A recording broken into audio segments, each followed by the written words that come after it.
you in making one of the biggest investments you may ever make. Josh's dedication of over 20 years to the home construction industry allows him to bring knowledge and experience to your doorstep. That means you can feel confident and comfortable with his service to you. Past clients love his attention to detail and thorough written reports. By allowing priceless inspections to help you make a well-informed decision concerning your property, you will find that a quality inspection is priceless. Follow Priceless Inspections on Facebook or call 315-525-8725. In the Mohawk Valley, for the best real estate service, you gotta have faith. Caldwell Banker Faith Properties, 315-735-2222 or www.centralnyhomes.com.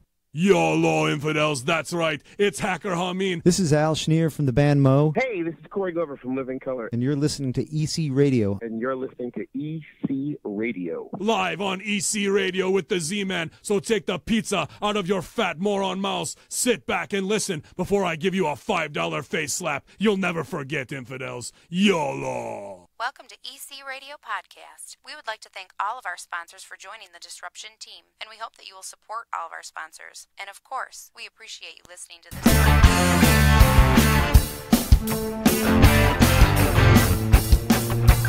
EC Radio, Disruption Networks.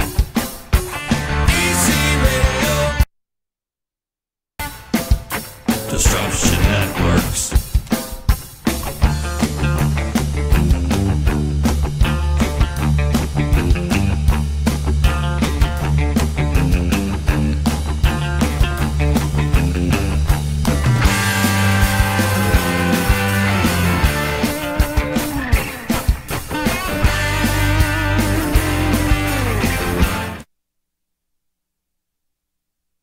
Yeah, baby! What's happening, everybody?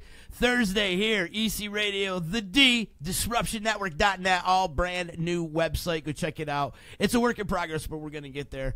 We got a lot of work to do on it, but it's looking good. And big ups to my boy, Pete Barone, for getting the new website up and rolling. It's me, Z, hanging. How are you? Hope you're enjoying your Thursday. Chicken, as always, in the house with me. What up? What's up? Tagging you in, baby. We're like the Uso brothers today, yo. I don't know what that means. You don't know what that means. The Uso brothers? You're not a wrestling fan. I got to get these cameras in order here because we got some. Yeah. Yeah, buddy. All right. Also joining us in the studio, Pete Forgets joining us. Hey, what's going on? It would help if I unmuted you, huh? Let's see. Yeah, that might work. That works. What's going on? Wow. Amazing what happened. I thought that only happens on the D line. I must be at a mega seat. There's just so much to do. And Amigo joining us, man. Yeah. That lustrous beard of his. Oh, what's golden happening? voice. Do you have anything in that? Do you use product in that beard? No, I'm just a greasy Italian. Yeah. No, Capisce paisano, Hey. huh? His beard smells like pepperoni. Ba-ba-boo-ba-ba. I do got to mention we're on RazRadioLive.com right now, too. So big ups to our boy Sean Raz. Thanks for carrying us through the little transition here that we have at Disruption Network. And big ups. So we got a lot of things happening in the works. Oh, yeah. A lot of plans, a lot of changes and transitions, but we're getting through them all, and we're having a great time, man. This has been great. The last few weeks have been epic. We just keep this train rolling, man. Keep the chain, keeps it rolling. Isn't that what Aerosmith said? Is that Aerosmith? That is Aerosmith. I thought it was at the big 10-inch. That was Aerosmith as well. That was Aerosmith as well. Man, we're on the subject of Aerosmith. What would happen? Well, I'm kind of hoping they retire. They're the one few bands You've that never liked Boston. You've never liked Aerosmith. Anything that comes out of the New England area. Well, Aerosmith, they should have stopped after Pump. You know what I mean? Yeah. You know what I'm saying? You didn't like Get a Grip? I loved Get a Grip. I really That's appreciate. only because they have the Alicia Silverstone videos. That was a great video. I'll give you It was a great video. It was a great album cover too. I did appreciate. But that's when they started going downhill, though. I think right after that. That's when he started looking like the hill. He started looking like everyone's favorite grandmother after that, right? He did look like my nanny. That was actually the end of Alicia Silverstone too. Yeah, right. Much. That was her rise and fall. Yep, exactly. Dave Borgia checking in. He's en route to Tampa tomorrow for the Cruise to the Edge. Cool, man. That's the prog rock cruise, I think. That's pretty rad. So have a great time, man. Safe travels. Longwood wants to know, where does he send the old All his tick pics to the old. He sends them all to the old text line. Just send them directly to me. Send them to Chicken, man. Post your number, Chicken. Chicken will take them and be like, "Oh, yo, look what Longwood sent me today, man." So for right now, we'll do it that way. We will have a text line and a call line coming up soon. We're working on that right now, and we're doing a lot of different things and trying out different avenues and how to take this to the masses, if you will. Hell yeah! We just on-air meeting. Let's get the YouTube channel up and running. It is. Well, it's like, how about you get up and running? I'm always up and running, man. It's like, we got a lot of ideas going on here, and like I feel like we can, encapsulate a lot of our, intellectual and creative sides as opposed to just throwing the podcast out there. I mean, we got the D line. I'm just talking about like having more like skits, more, and that is something that we're working on too. That is one of the things that I'd actually like to give Amigo some access to doing some stuff when you're out and about, because you're always out there too, man. I'm always on the beat, man. You're always doing something. Nobody knows what I do during the day. That's why we need a GoPro on you. Get a GoPro on that, man. Longwood's checking in. Right. But anyway, so I wanted to talk about all these bands. I was talking about Aerosmith calling it quits. There are all these bands calling it quits. They are. I hope Bieber's one of them. Bieber's probably never going to be one of them, unfortunately. Kanye or whatever the fuck you say his name.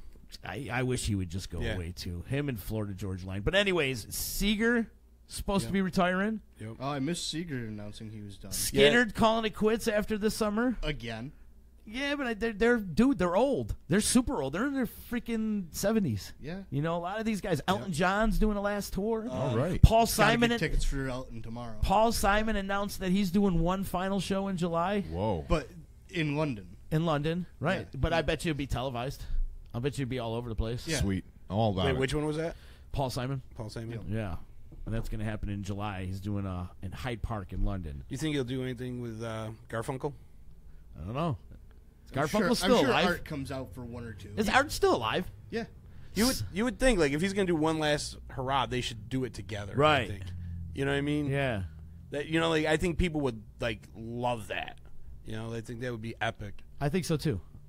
Slayer calling it quits. Longwood saying that's another band going out. That's going to be an epic tour. Slayer, Anthrax, Lamb of God, Testament, and Behemoth. That's a great tour. What?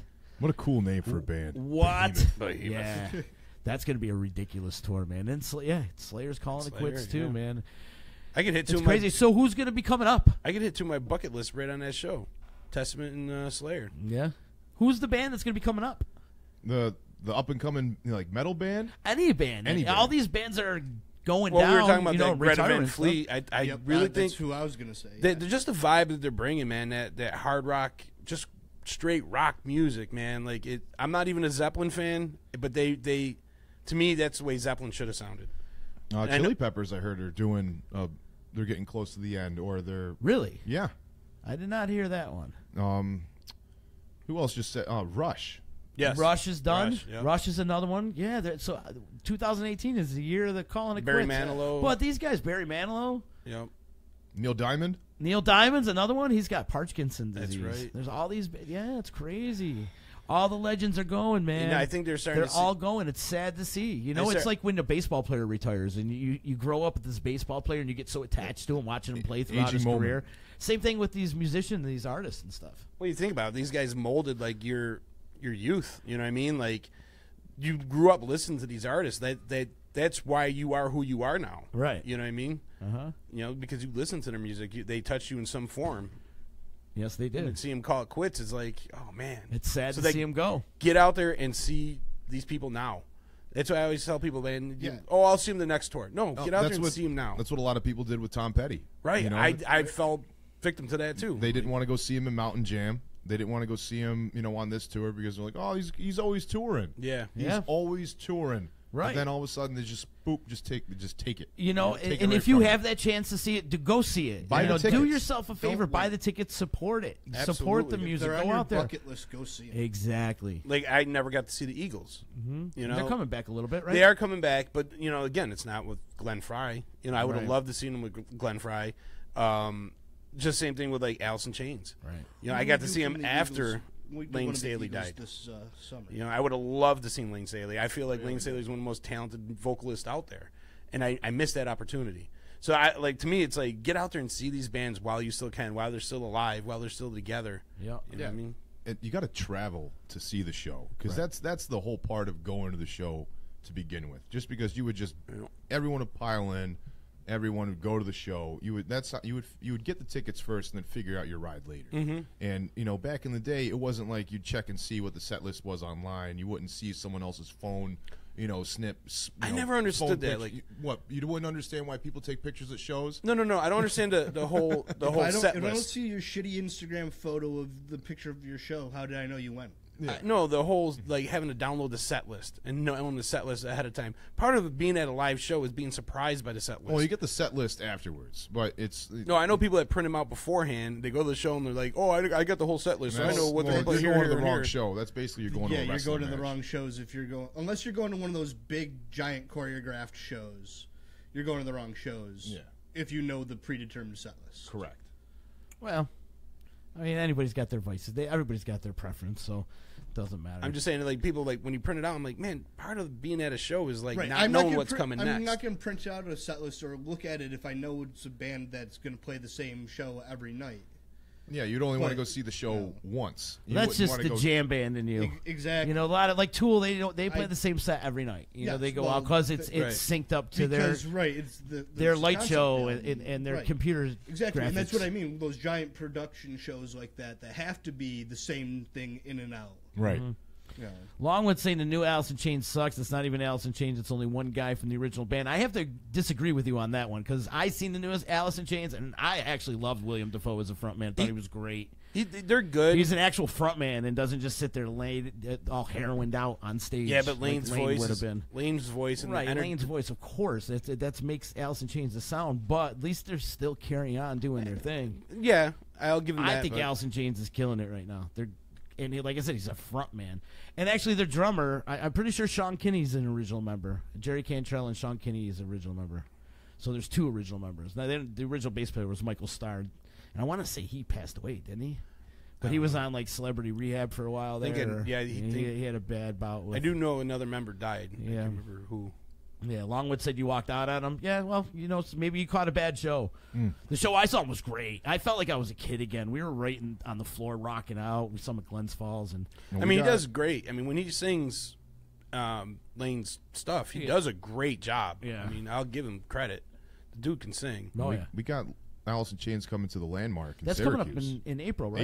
April. A lot of people already bought tickets to that, and I'm really excited just because I get to work it. You're working it? I get to see, what it is backstage. It's really nice to see some of these, well-known rock stars and see how they are backstage, just because they know it from a different time, Right. and then seeing how they act when they're backstage.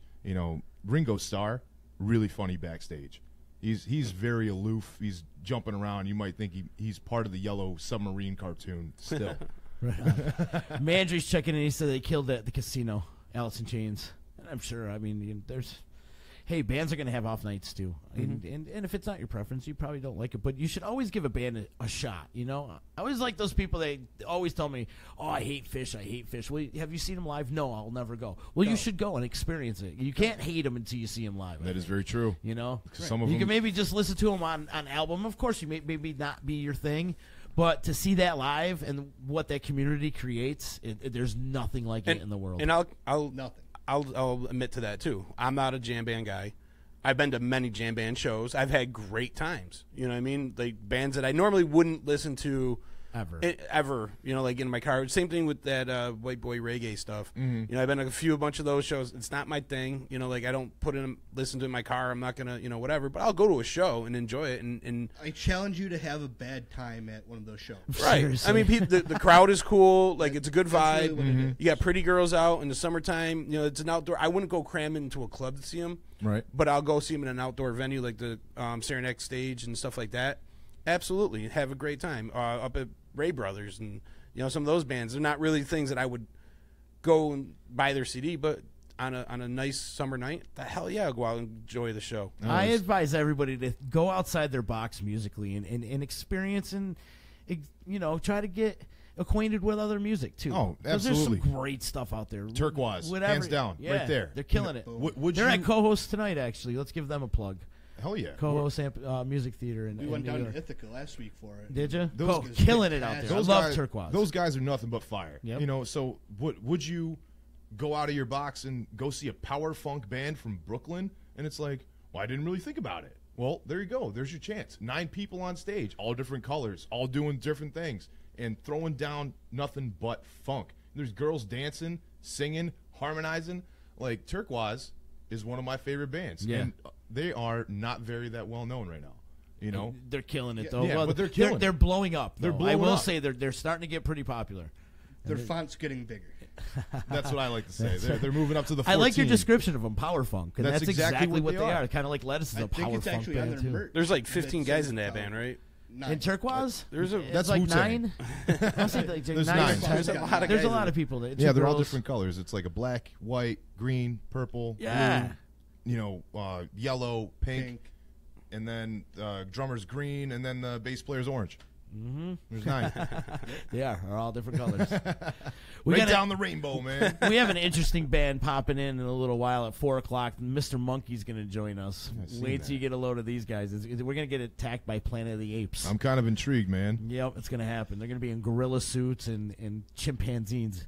You hear left turn, Clyde, and chicken's going to get punched. Nice.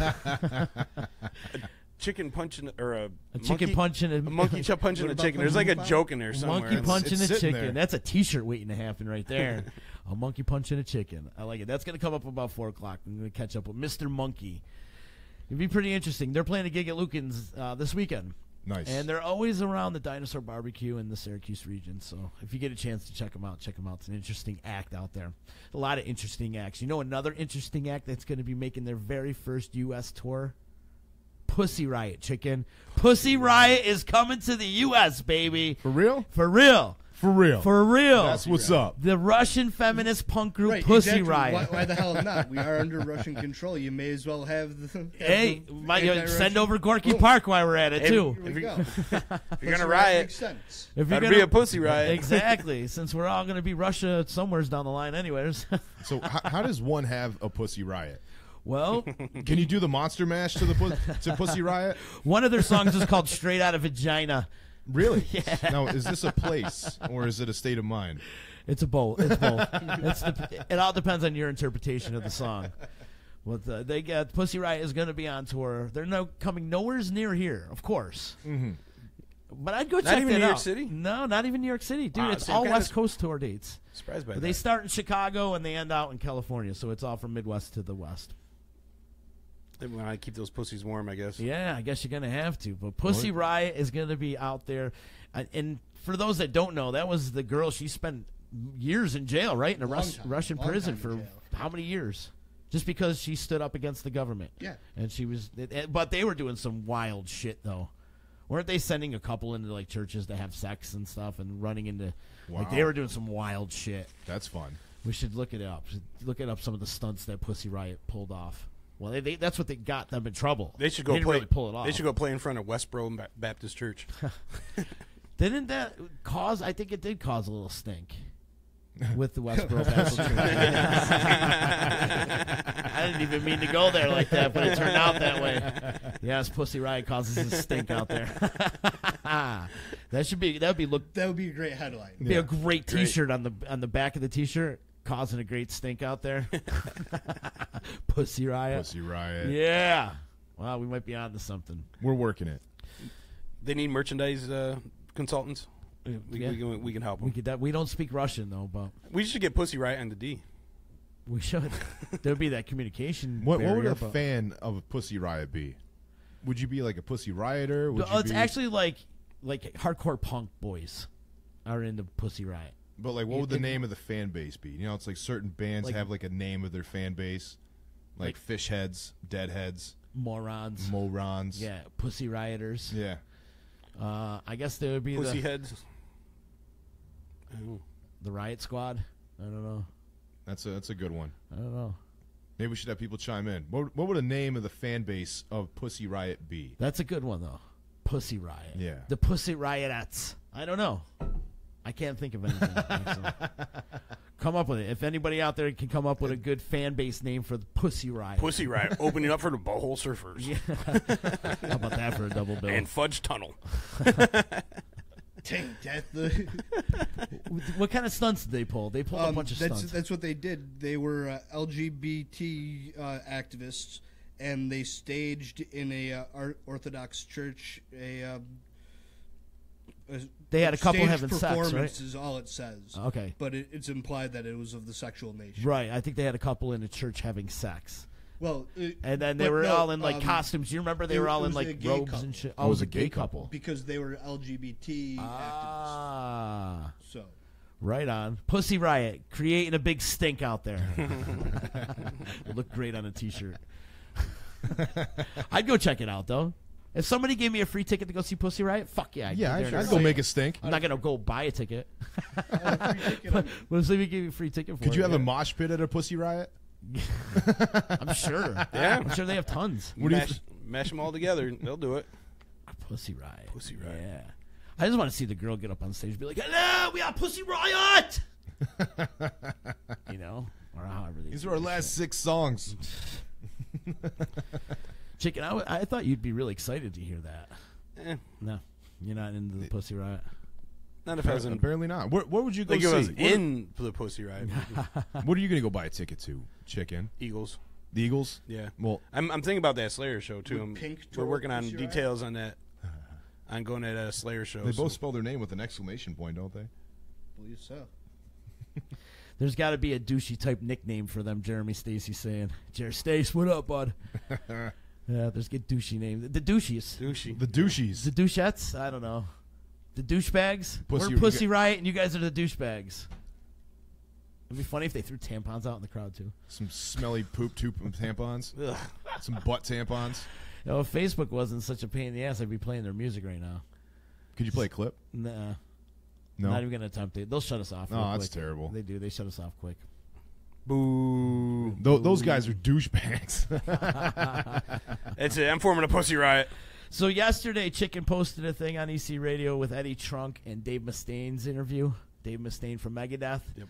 And now that Slayer's announcing that they're calling it quits, who would be that fourth to take over for Slayer for the Big Four? Oh yeah, because it's Metallica, Megadeth, Anthrax, and now Slayer. But if Slayer's gone, who would be that fourth? I said Testament. Yeah, I said Testament or Overkill would be. I'm more in or Exodus. I'm sorry, not Overkill. I'm more in Exodus. the fanfare with the Testament. I feel like Testament's body of work. Mm-hmm. You know, not to take anything away from Exodus, but I feel like Testament, like their whole body of work, they put out like better albums, longer. You know what I mean? More, you know, for duration. I think they're better known too than Exodus. Yeah. Well, Exodus was right there. I think Exodus has been around longer than Testament, though. Believe it or not. Right, but I feel like Testament was bigger. Like they achieved bigger success than Exodus. Not to take anything away from Exodus. I think Lamb of God. Well, no, they're not. They're not old enough, but I feel like they're a powerhouse enough to. They're be definitely up a powerhouse, but they're not. They're looking for more of a nostalgic factor. You know, and not like the forming of the metal. The forming of somebody mentioned Iron Maiden, but I think these are the American bands. Thinking thrash metal. In American, yeah, they're thrash. the British heavy metal. Yeah. The invasion of yeah, I know. I saw that actually. The GIF or GIF or whatever the fuck they call those things. The GIF. All right, how about which that? I mean, in the world of metal, I mean, Iron Maiden is one of the founding fathers. Okay. You know, but Priest is before Maiden. But I'm just saying that's what I said. One of you know, but they're part of the British heavy metal invasion, as they like to refer to it as. But as far as Mustaine and Eddie Trunk's interview goes, that was thrash metal. They were looking more on the thrash end.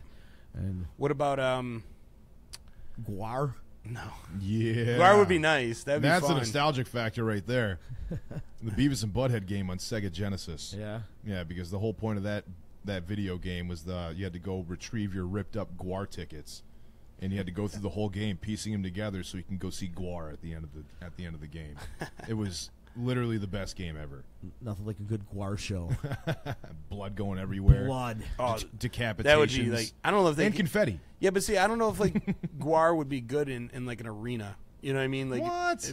Because if you're way the fuck back, I mean, Gwar you got to watch. And the fun about Gwar is being a participant in the Gwar show. I agree with you, Chicken. You know what I mean? They could David Lee Roth through the whole thing. I'd rather see Gwar in a club. Yeah. So you could be if Gwar was big enough to play an arena.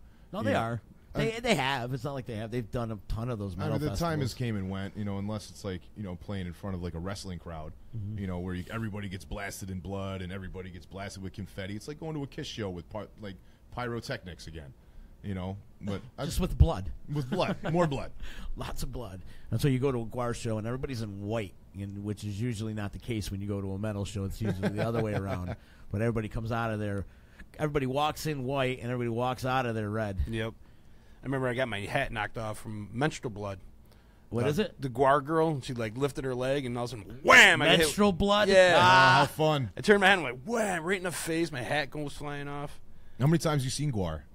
Just once. Just the once? Just once. Bile opened up for him. How fun. I see the first time I seen Guar, my ex brought me. This is back in the mid 90s, and she's like, "You got to go see." And then all of a sudden, I lost her, and lo and behold, 10 minutes later, she's getting fed to the maggot on stage. Like, what's going on right now? Because I was so drunk, I had no idea what was going on, and I lost. I'm like, "Where's my girlfriend?" There's my girlfriend. Right, and she's on stage getting fed to the maggot. I'm like, "Yes, she's not a virgin." 'Cause you got to be a virgin, right, to be sacrificed to the maggot. To a maggot? Then nobody would ever get sacrificed. Well, Lance. But Lance, yeah. I could see Lance getting sacrificed to the magnet. The maggot. Listen here, you maggot. Lance would be a great member of Guar. Yeah, right? He could be the maggot. You really could. Definitely Definitely some underworld. What about suicidal tendencies? Yeah. I don't really consider, well, they are thrash. They've been there since the early 80s. They had their own style, though. They did. Because they were a little bit different than everybody else. They had their way of... They're a little more punk. Punks, yeah. Surfer, the Surfer skater punk. Skater punk, right. But, I mean, man, they definitely were heavy, and they were part of that whole scene. But I don't know, who else would you put in there? But, like, Testament to me seems like the obvious choice. But yeah, that's what I would go with. What about, like... it probably will never happen, so I don't even know. What about, like, a Sepultura? Sepultura would be great, but it's not even the same original members, right? But neither is Slayer or anymore Obituary. either. Yeah, but it probably never happened because of Metallica. Metallica's, and from what I got out of that interview, it's Metallica is the one that usually holds up these, because they would have done the Big Four all over the place already by now. Well, you also got Metallica's Metallica's the one that usually holds that up, and you got to figure Metallica out of all of them is the biggest band. Right, they're a monster, and they're touring all over the place, Right. and still putting out huge albums. So yeah, it's got to be harder. They're a big corporation. They are. They are.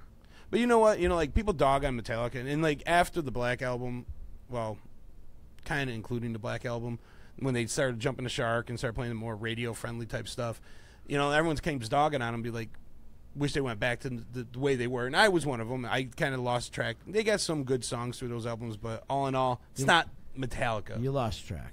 But what Metallica did do for heavy metal, like now everybody and their brother knows Metallica. You know what I mean? Metallica kind of like ushered in a whole fan base of metal fans and opened up a door to the masses. When you got Metallica playing kids' toys on Jimmy Kimmel or Jimmy Fallon, you never would have seen that back in the day. Right. You never seen metal bands on these type of shows, and they're certainly not in the light of playing children's toys and actually having personalities. You know what I'm saying? So like, because what Metallica has done is mainstreamed the metal and brought up a whole group of different bands and mainstream metal. I mean, for good and bad, but it's commercial. It's radio friendly. But you're right. Metallica's a household name. Yes. And if it wasn't for that Black Album, they would have never been a household name. But yeah, but that's the one that's going to hold up these Big Four. Like these Big Four things. Well, obviously now that Slayer's retiring, they're never going to happen.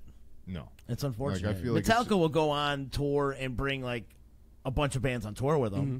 But it's not going to be like a Big Four. Like right. It's like adding in like a new suit to like a deck of cards. Yeah, but you never know. Like Slayer, a year or two later might say, we'll come back to play a Big Four show or play like a series of Big Four shows. But that's what would be like the Big Four. I don't think there would be another person or band or entity to enter like a Big Four realm, because I feel like it's just that's it, and then that's it. Yeah, we'll see what happens. Metallica's famous for bringing on Avenged Sevenfold on tour with them, or they also bring Volbeat was another one, which like giving metal bands like their big break or something. Yeah, they always do. They've done that for years. Sell them a shit ton of merchandise and let them know what it's like to be in the limelight. See if they can hold up, and then they kind of just fizzle out because they made some money. Yeah, and they get the exposure too. You're in front of thousands of people coming to see Metallica. It's just like bands always trying to like hold up to that first album that they put out, and that second album is usually a flop, and then they lose a whole fan base, and then they just become lost in the radio, or do they still even sustain as a band on the third album, and then they just don't have the longevity.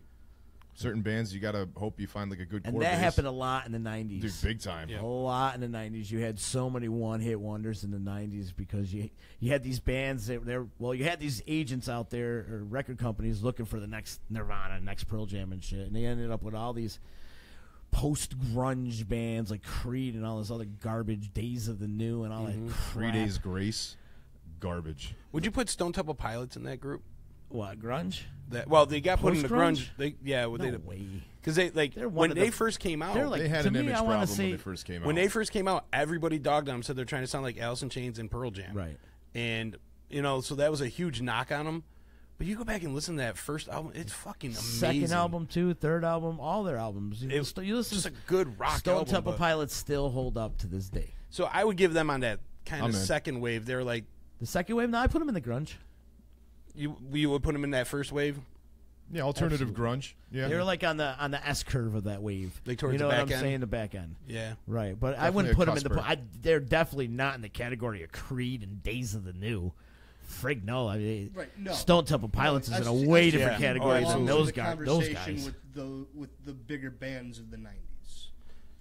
Because they, like I said, they coming up, they had those image issues, so they did, yeah. They're because they were getting compared, and it a little bit it did kind of sound like it, but it was kind of that time. It was that era. That was the style. That was the sound coming out then. Right, they weathered it too. They weathered all that criticism. They still managed to maintain and grow their base, and to be able to still say that they are in that conversation of those bands now. They overcame that. That wasn't on camera. It's a packed lunch.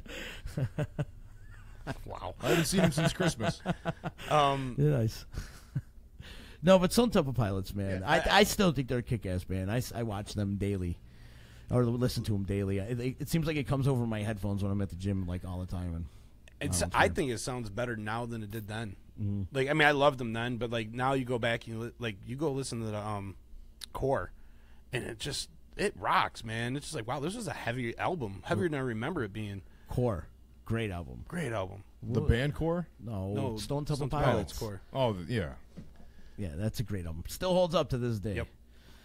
Yeah, and then there was all that post-grunge stuff that happened afterwards. Well, then they switched to the new metal, too. The hip-hop. Well, that's where they put the rock. new... Right, but I don't put that in the grunge category. But they came like But it was right at the same time. Yeah. It was definitely right at the same time. You know what killed me is, like, right after you got that post-grunge, then you got all these, like, those weenie, wannabe, punk brat-type bands like Sum 41, Good Charlotte. Simple Plan. Blink-182.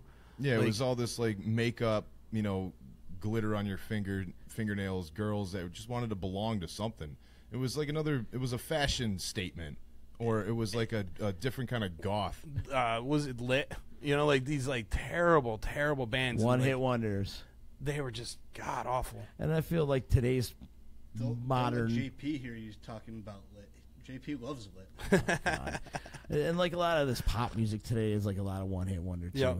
There's not really any of them that holds up to this day. The music today is garbage, and that's what we were talking about earlier. Like all these legends that are retiring and going through, calling it quits. Who's coming up now? Who are the bands that are coming up? Who's the next? There's no more arena rock bands other than like Metallica, Foo Fighters, Tool, but there's really not much. Avenged Sevenfold. Avenged Sevenfold.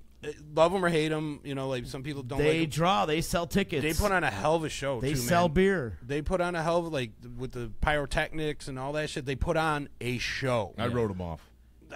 I totally wrote them off. First song that they came out with was called Backcountry, and I was like, you're ripping off a movie, and it wasn't even that good of a song, and I just put them on Not even a back burner. Didn't even give him a chance. Man, they got some good tunes, man, and they put on a great show, and they really do. I mean, they got like the pyrotechnics. They got things, so like it's like a good rock show. Yeah, like a lot of people don't put that effort into it anymore. And those guys are great musicians. They really are. So I feel like they're kind of waving the flag. I feel like Corey Taylor's kind of waving that flag as well. There's a good arena rock band, but back in the day, growing up, there was several. There was so many, but nowadays there's only a handful. There's only a handful of bands out there doing it. And the guys that we mentioned have been doing it for 10 plus years. Mm-hmm. Like who are these new kids coming up?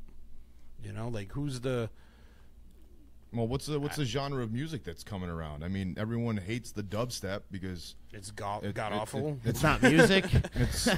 I'd rather listen to my computer graphic images make noise. That's a movement that's happening right now. Like you can't sit there and say, I think that's dying though. The whole dub. I think the dubstep category is starting to dwindle. Who's the bass nectar? Yeah. He's is that considered dubstep? That's considered dubstep. Is he like the godfather of dubstep? That's the Metallica of the dubstep. Yeah, he's selling out. Like as soon as his tour announced, like you'll see nothing but red on the side of the column because it says sold out, sold out, sold out, sold out. 3 days at a time, 2 days at a time. I mean, he's got the artwork, he's got the merchandise, he's got the youth. That's what's happening. And all the Molly. Because you need. Yeah, but is it sustainable? Is it sustainable? He's been around for a while. Yeah, it's music that's happening right now. Bass Nectar's been doing it for years. It's college music. It's going to be the Grateful Dead of this type of youth. You know what I mean? It's going to be. He is because he's an old deadhead. That's what he tried to make himself, and he has. That's where like you guys have like that shroud of quote unquote like music oldness to you because you're not really. Like not necessarily trying to connect with the youth or giving it a chance because it's music that's out there, but it's still going to happen. And these kids, they're selling out everything. They are. They're selling a lot of tickets, but they don't sell Amigos. They don't sell beer there. They don't sell beer there. No, it's not. It's a lot of water and Red Bull. They don't sell beer. You need Molly to listen to that shit. You need. I don't see. You definitely need to have some performance-enhancing drugs. Nobody just drives around the streets listening to dubstep, do they? I'm sure they do. They probably do. Just like you remember the competition speakers when those were like real big back in the 90s. Mm-hmm. Everyone had a system. And no one wanted to be stuck at a stoplight with someone that's like their whole trunk is rumbling. And all they were doing, they were playing like they're doing that now. They just don't have the system in the car. Mm-hmm. Yeah, because the music that's out is already hitting. But back then, you're playing like these bass competition. It's like, man, make me I'll throw up instantly. It's like that one Howard Stern movie, Private Parts. Turn the bass all the way, turn the bass all the way up and the treble all the way down, and then that's basically what everything has been, since like the 90s. When those systems, right, those big systems play "Smack My Bitch Up" by Prodigy. Yeah, dude, the bass hits on that is sick. You know what hit the hardest? Mariah Carey. What? Yeah. Like that stuff in any system, in any kind of competition, would hit so clean and would pound and like in a Camry, it wouldn't even shake the bolts loose. Mariah Carey. Never would have thought about it. Wow. Fantasy Baby, all day. Larry's checking in from Fight from Rome. The music coming out then was newish. Sound was actually good. And now the mainstream music is copy and paste garbage. Underground and independent artists are where the real talent is. I agree, but there's also some independent talent out there that's garbage too. He's not wrong. Mm-hmm. It's not. Mainstream sucks. Yeah, exactly. We all agree that the mainstream music this day sucks. I'd rather listen to "I'm a Barbie Girl in a Barbie World" because that's exactly what it's comparable to, right? The music today, the pop music. Yeah, it's super poppy. It's bubblegum shit. Molly Percocet and all that shit. It's garbage. And then the hip hop that's out, it's all mumble rap. It's garbage. It's like dumbing America down big time. It's making America stupid by you people listening. You ever listen to K-pop? No, I don't know. Korean pop? No. That's like Gangnam Style. Gangnam Style? Yeah, that's Korean pop. That's K-pop. Korean pop? That's some mindless shit right there, man. I don't know if I want to listen to that. But then you got Broken Condom Style. Yeah, and then you got artists like Die Antwoord or whatever they are, and they're like that South African shit. Yeah. They sound like basically ICP that went to London. Oh, yeah. It's like that's basically what it is. What are they called again? Die Antwoord. They were he was trying to sue Jared Leto for his likeness in for, the Suicide Squad. Yeah, when he dressed up as the Joker, and it's very similar. Like the way it looked like he kind of modeled after him a little bit. Yeah, there is a lot of talent though. I just feel like it's not out there. I feel like they just push them off to the side. Well, and you could blame mainstream radio for that, and MTV and all blame this stuff. Apple too for making all these. MTV. What's on TV? Well, yeah, that's right. They don't there's play no music. MTV. Never mind. No. But like they tell you this garbage is good. You know what I mean? They force it down your throat, and they're like, "Oh, this is great. This is great music," and everyone buys into it. Like the Harlem Shake. That was god awful. That song was terrible. And how huge did that get for about 15 minutes? People loved it, man. It's a culture. It's a dance. And then boom, it's gone. It's like you never hear from it again. And like, where's the music that stays over time? Where's the It's I was actually talking about this earlier today. To be quite honest with you, when the reggae bug hit everybody, when Bob Marley was here, back in the 70s, you had bands like The Clash, you had The Police. You had Led Zeppelin. They all caught this reggae bug. They all started playing a little bit of the songs.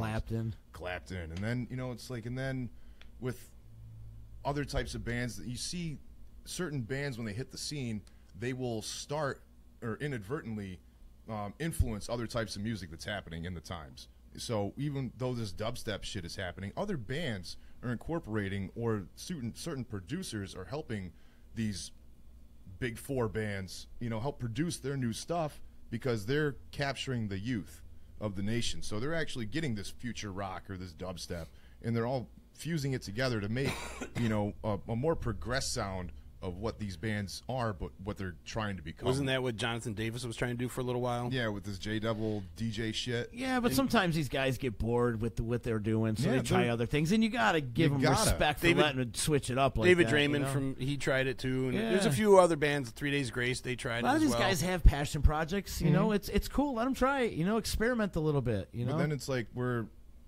always thinking that it's got to be a band, it's like playing the drums, the guitar, the bass, but now it's like the keyboard player is the bass player, and he's playing the bubbles, playing the white boy reggae shit, and then how you feeling?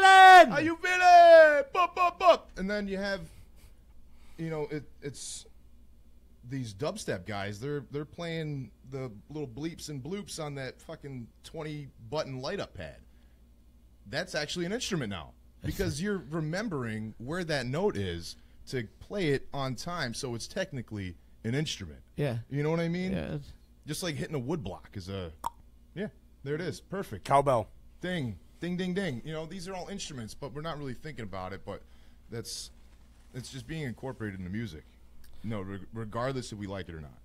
Music is our best friend, people. That's why we could talk hours and hours about it. There's some great stuff out there. I know you guys are going to be out there. We got to give big ups, and I got to give some love and respect out to our Mo brothers who are coming back this weekend, triumphant man. return. The triumphant return to the cap. I'm so excited to see all the Mo family and everybody this weekend. I just seen a Famo Lee tat earlier today. Oh, yeah? Dope as fuck. It was who's got it? Anybody we know? No, I don't know. He's definitely in the Mo scene. Okay. Definitely in the Mo scene. You'll see him there tomorrow. He's going to be over at the Hilton, handing out balloons to all you Mo freaks. Oh my God! But anyways, Mo doing 2-night run at the Capitol Theater in Port Chester, New York. They're coming back, and big love to Rob Durack for fighting cancer and coming back, doing his thing. He beat the shit out of it. You're not gonna hold that man down. No, you're not. I've known Rob for years, and it's a tough son of a bitch right there. So I'm so excited to see. And his huge bulge. So excited to see Mo get back together and do their thing, and it's going to be epic. This weekend's going to be monumental. I really have a feeling. And just from everybody that I've been talking to, everybody's just on cloud 9 right now. Everybody's going to be there, and it's going to be a lot of fun. And also I got to mention, too, they're going to be playing 2 nights at the Palace Theater in Albany at the end of February, 23rd, 24th. Come check it out. Can you believe it's February 1st? Yeah. It's crazy. Happy birthday, Lance. Oh, it's Lance's birthday Lance's too? birthday today. It's actually a lot of good people's birthdays today. I had to wish a lot of happy birthdays on Facebook today. So happy birthday, everybody, and Lance, you too as well. Well, Stacy says he's going on the 24th to the Palace. I won't be at the Palace shows. I'll be in Las Vegas. Actually, on the 24th, I'm going to be seeing Steel Panther. Get out! Excited about that. But Mo's going to tear it up this weekend, man. I can't wait. They are. Mo is going to tear it up this weekend, and everybody's so pumped awesome. up. Is there an after party for tomorrow? I don't know. No. I didn't check and see. I know our boys from Kung Fu is opening up the show. Kung Fu's So that's gonna opening, be no great. opener on Saturday night. No opener Saturday night. Kung Fu, if you haven't All right. seen or haven't heard Kung Fu, if you're in the... That's another power funk, or not Tim power Palmieri. funk, but another straight funk band. Yeah, it's just power. They're power funk. They're just a rock power. They're What's the unbelievable. drummer's name? I always forget his name, man. Adrian Tramontano. That dude pumps. They do. That band is full of just phenomenal musicians. And if some of you that don't know, Kung Fu used to be Psychedelic Breakfast that used to They play at are the EC coming back back in the and day. playing shows as Psychedelic Breakfast Right. this year. Amazing band. They used to kill it for us here in Utica back in the That's day. the bass player coming back, right? That's what makes him the that's yeah. No, well, Chris is still the bass player in Psychedelic Breakfast, too. I don't think 'cause- Ron's coming back for the Because Psychedelic. he played his last show at your At the New EC Year's At the EC, yeah. Yeah. That was a wild one. But yeah, Kung Fu opening the show Yeah. tomorrow. And get there early. Love Capitol Kung Fu. Theater's the place to be. Port Chester, New York, baby. Everyone's going. Everybody. I was talking to Cheo today. Z and them are gonna be there. We're all going to be there. You're going to be there. Dude, He's it was going the to be hardest- there. It was the hardest ticket I've tried to get in a long, long time. Yeah? Even harder than your 1231 for Fish. I had the option when Fish tickets went on sale to Throw buy your one finger in better the beer. air. Yeah. And I grabbed the preferred show over the New Year's, and I ended up getting that no problem anyway after the fact. But as far as on sales themselves went, that ticket was hard to get that minute. Fish announcing their festival in August. They haven't announced it It's yet, coming. but it's happening. It's happening. August Everybody knows 17th about through it. 19th at Watkins Glen. Yeah. Everybody knows about it. Yeah.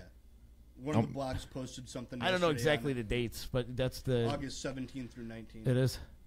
I'm going to try and be a judge at the cornhole competition again. You're gonna have to work Blues Traveler because I'm going to the festival. I think Can we talk about that for a second? Last time at Magna Ball, I was working credentials, right? Yep. And the door comes flying open, and it's him and Brian. I'm like, what are you guys doing? You know, they're like, oh, we got to get our credentials.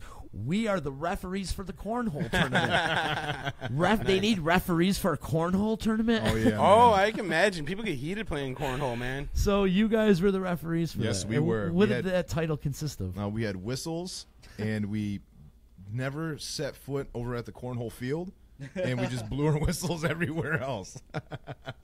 I didn't do one thing over there. I still have my paperwork, but I won the Magna Ball, and I went home early on Sunday. Just so everybody knows. You won the Magna Ball? I won the Magna Ball. Yeah? Yeah. You won? There's no other way you could have more fun than I did. Oh. And then try to do it again on a Sunday. So you just went home? I just left. I had the Magna Ball under my arm, and I went, I'm going home. Screw you guys. Took your ball and went home. It was a great time. It was a wild one, man. And I'm sure it's going to be a great time. You know, too. just to say I'm hanging out on a Ferris wheel at 1:30 in the morning overseeing a festival while everyone is waiting in line to get to said Ferris wheel, and then watching a drive-in movie from the Ferris wheel. That's insane. I'll tell you, man, Fish is the only band in the world that can actually throw a festival and then be the only band and 70, 80,000 people show up. Yes. But the cool thing about it is they make it so interactive. Like, you go, they play a couple sets, they play set, and then you go hang out, and there's things to do, there's rides, there's immersive TV art. games you could go on, there's like art installments. There's The art, there's a immersive drive-in art is movie fantastic. theater, you can communicate with each other, you could go in the old school toy room, there's a there's improv. rave, there's bars, it's a whole city within a city. It's unbelievable what they do. It's a And circus. that's away from the campgrounds. Right, When you get put into the the get up a little closer, pal. That's Don't away be- from the campgrounds. Don't be scared of the mic. pal. Once you get into the campgrounds, it's an entire another world after that. It is right, and the campgrounds is like a whole nother entity. But what they do inside the commons itself, Yeah. bars and vendors and just raves and dance parties, and it's great. It goes all night. They had a drive-in movie theater set up where all these busted up old like '65 Chevys and shit just kind of laying around all over the place. Like, god damn, it takes like a full month to set up what they have Wow. to do. It's absolutely Where are they doing amazing. this? They do it at Watkins Glen. Nice. We're doing it at Watkins Glen, but this is what, number 14? 11. It'll be 11. It's number 11 they've done. And what they've been doing, they've been spacing them out. They don't do them every year.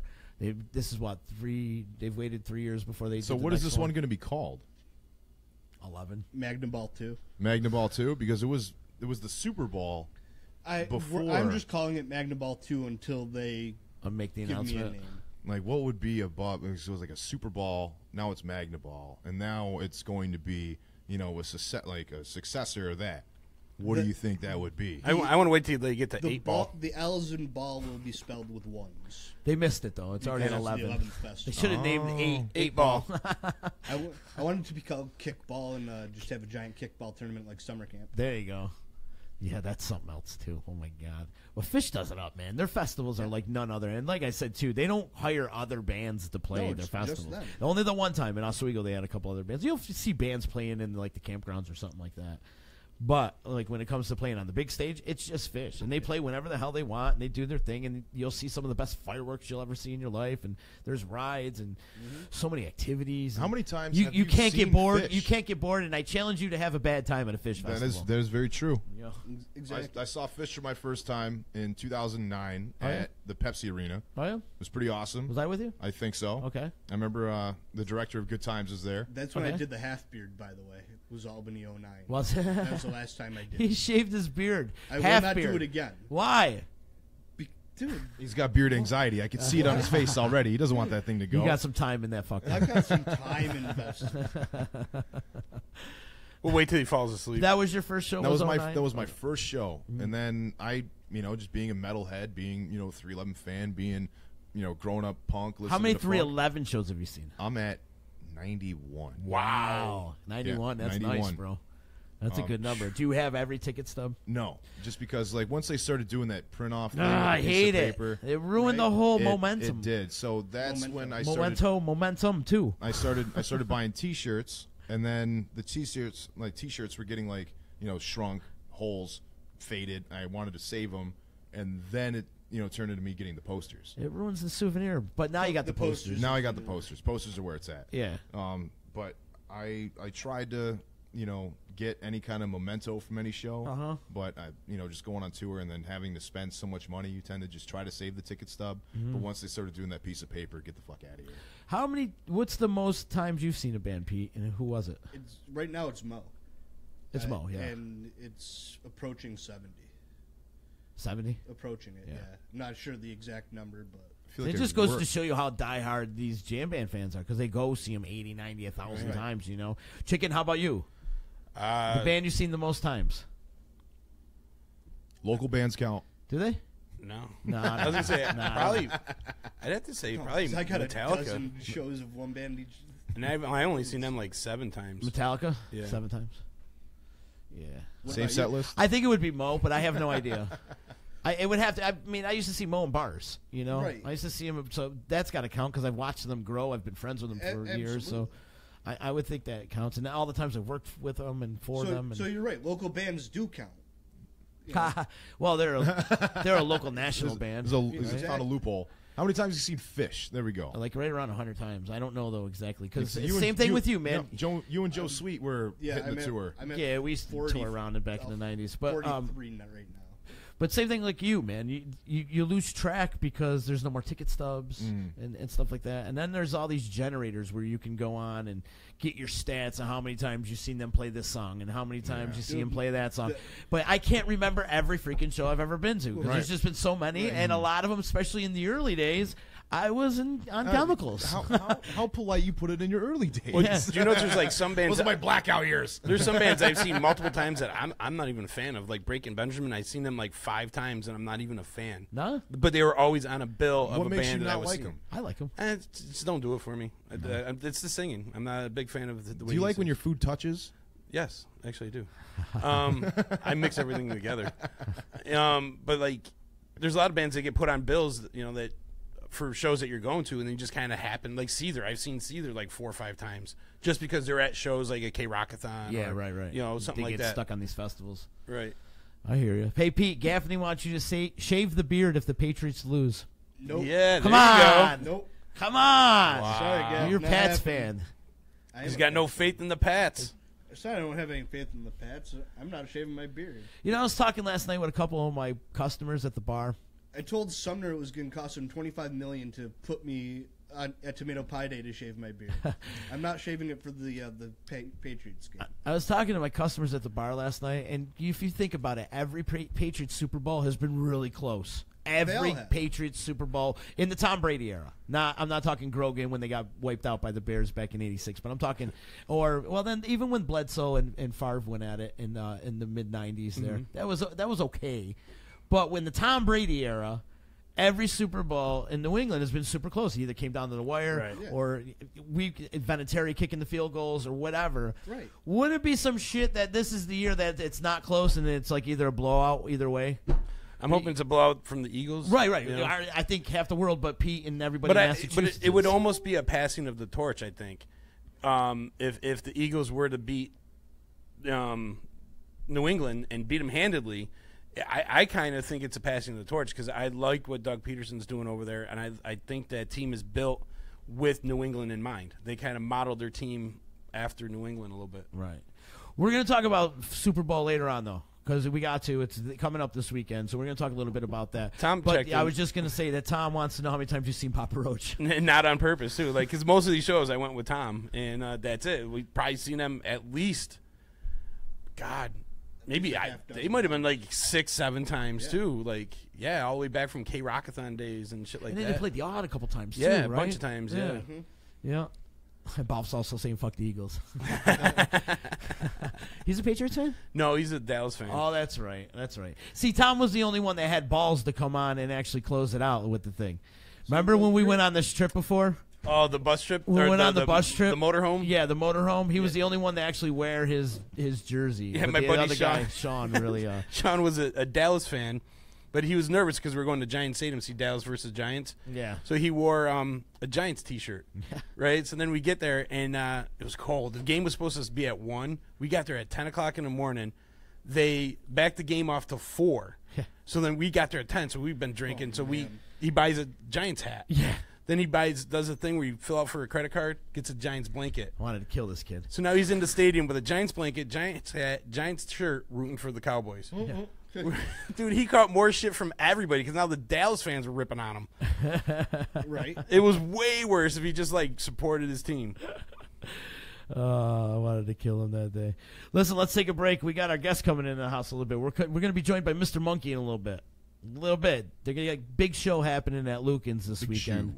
And they're in and out around Syracuse a lot, and they're tapping into the Utica market as well. So we're going to talk to Mr. Monkey in just a little bit. It's EC Radio. We are a generation of lost masculinity, and we got to start getting it back. No matter if you're straight or gay, no matter if you stick it in the front or you stick it in the rear. For the love of our sons, we've got to stick it in there like a man. Attention listeners, EC Radio is not responsible for unwanted pregnancies, alcoholism, domestic situations, missing brain cells, amplified voices in your head, weakened bladders, bloodshot eyes, STDs, PTSDs, ADHD, HIV, ESPNs, CNNs, rapid head movements, and spontaneous human combustion. You know what the hell you're listening to? It's EC Radio. Hey, it's Adeline Van Dyke from Coldwell Banker Faith Properties in Utica. I always get asked, why do I love real estate? It's very simple. I love my clients. I love every single thing about helping them find or sell their home. Making sure the home is solid and ready for sale or solid and ready for the buyer's inspection. To making sure that they're getting the best rate on their mortgage. Making sure they're getting the best price on their house. Just everything involved in the sale is vital. My absolute favorite part of real estate is when a buyer walks into the house they're going to buy. I can feel it before they even know they're loving the house. It's just that obvious. So I'd love to experience that feeling with you. So give me a call. Adeline Van Dyke, Coldwell Banker Faith Properties, 315-404-6431. Or you can find me on Facebook or visit my website at centralnewyork.com/Adeline. Thank you, and I look forward to welcoming you home. When it's your hard-earned money on the line that you are investing into a home, it makes sense to choose a proven professional to assist you in making one of the biggest investments you may ever make. Josh's dedication of over 20 years to the home home construction industry allows him to bring knowledge and experience to your doorstep. That means you can feel confident and comfortable with his service to you. Past clients love his attention to detail and thorough written reports. By allowing priceless inspections to help you make a well-informed decision concerning your property, you will find that a quality inspection is priceless. Follow Priceless Inspections on Facebook or call 315-525-8725. In the Mohawk Valley, for the best real estate service, you gotta have faith. Coldwell Banker Faith Properties, 315-735-2222 or www.centralnyhomes.com.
Welcome to EC Radio Podcast. We would like to thank all of our sponsors for joining the Disruption team, and we hope that you'll support all of our sponsors. And of course, we appreciate you listening to this program.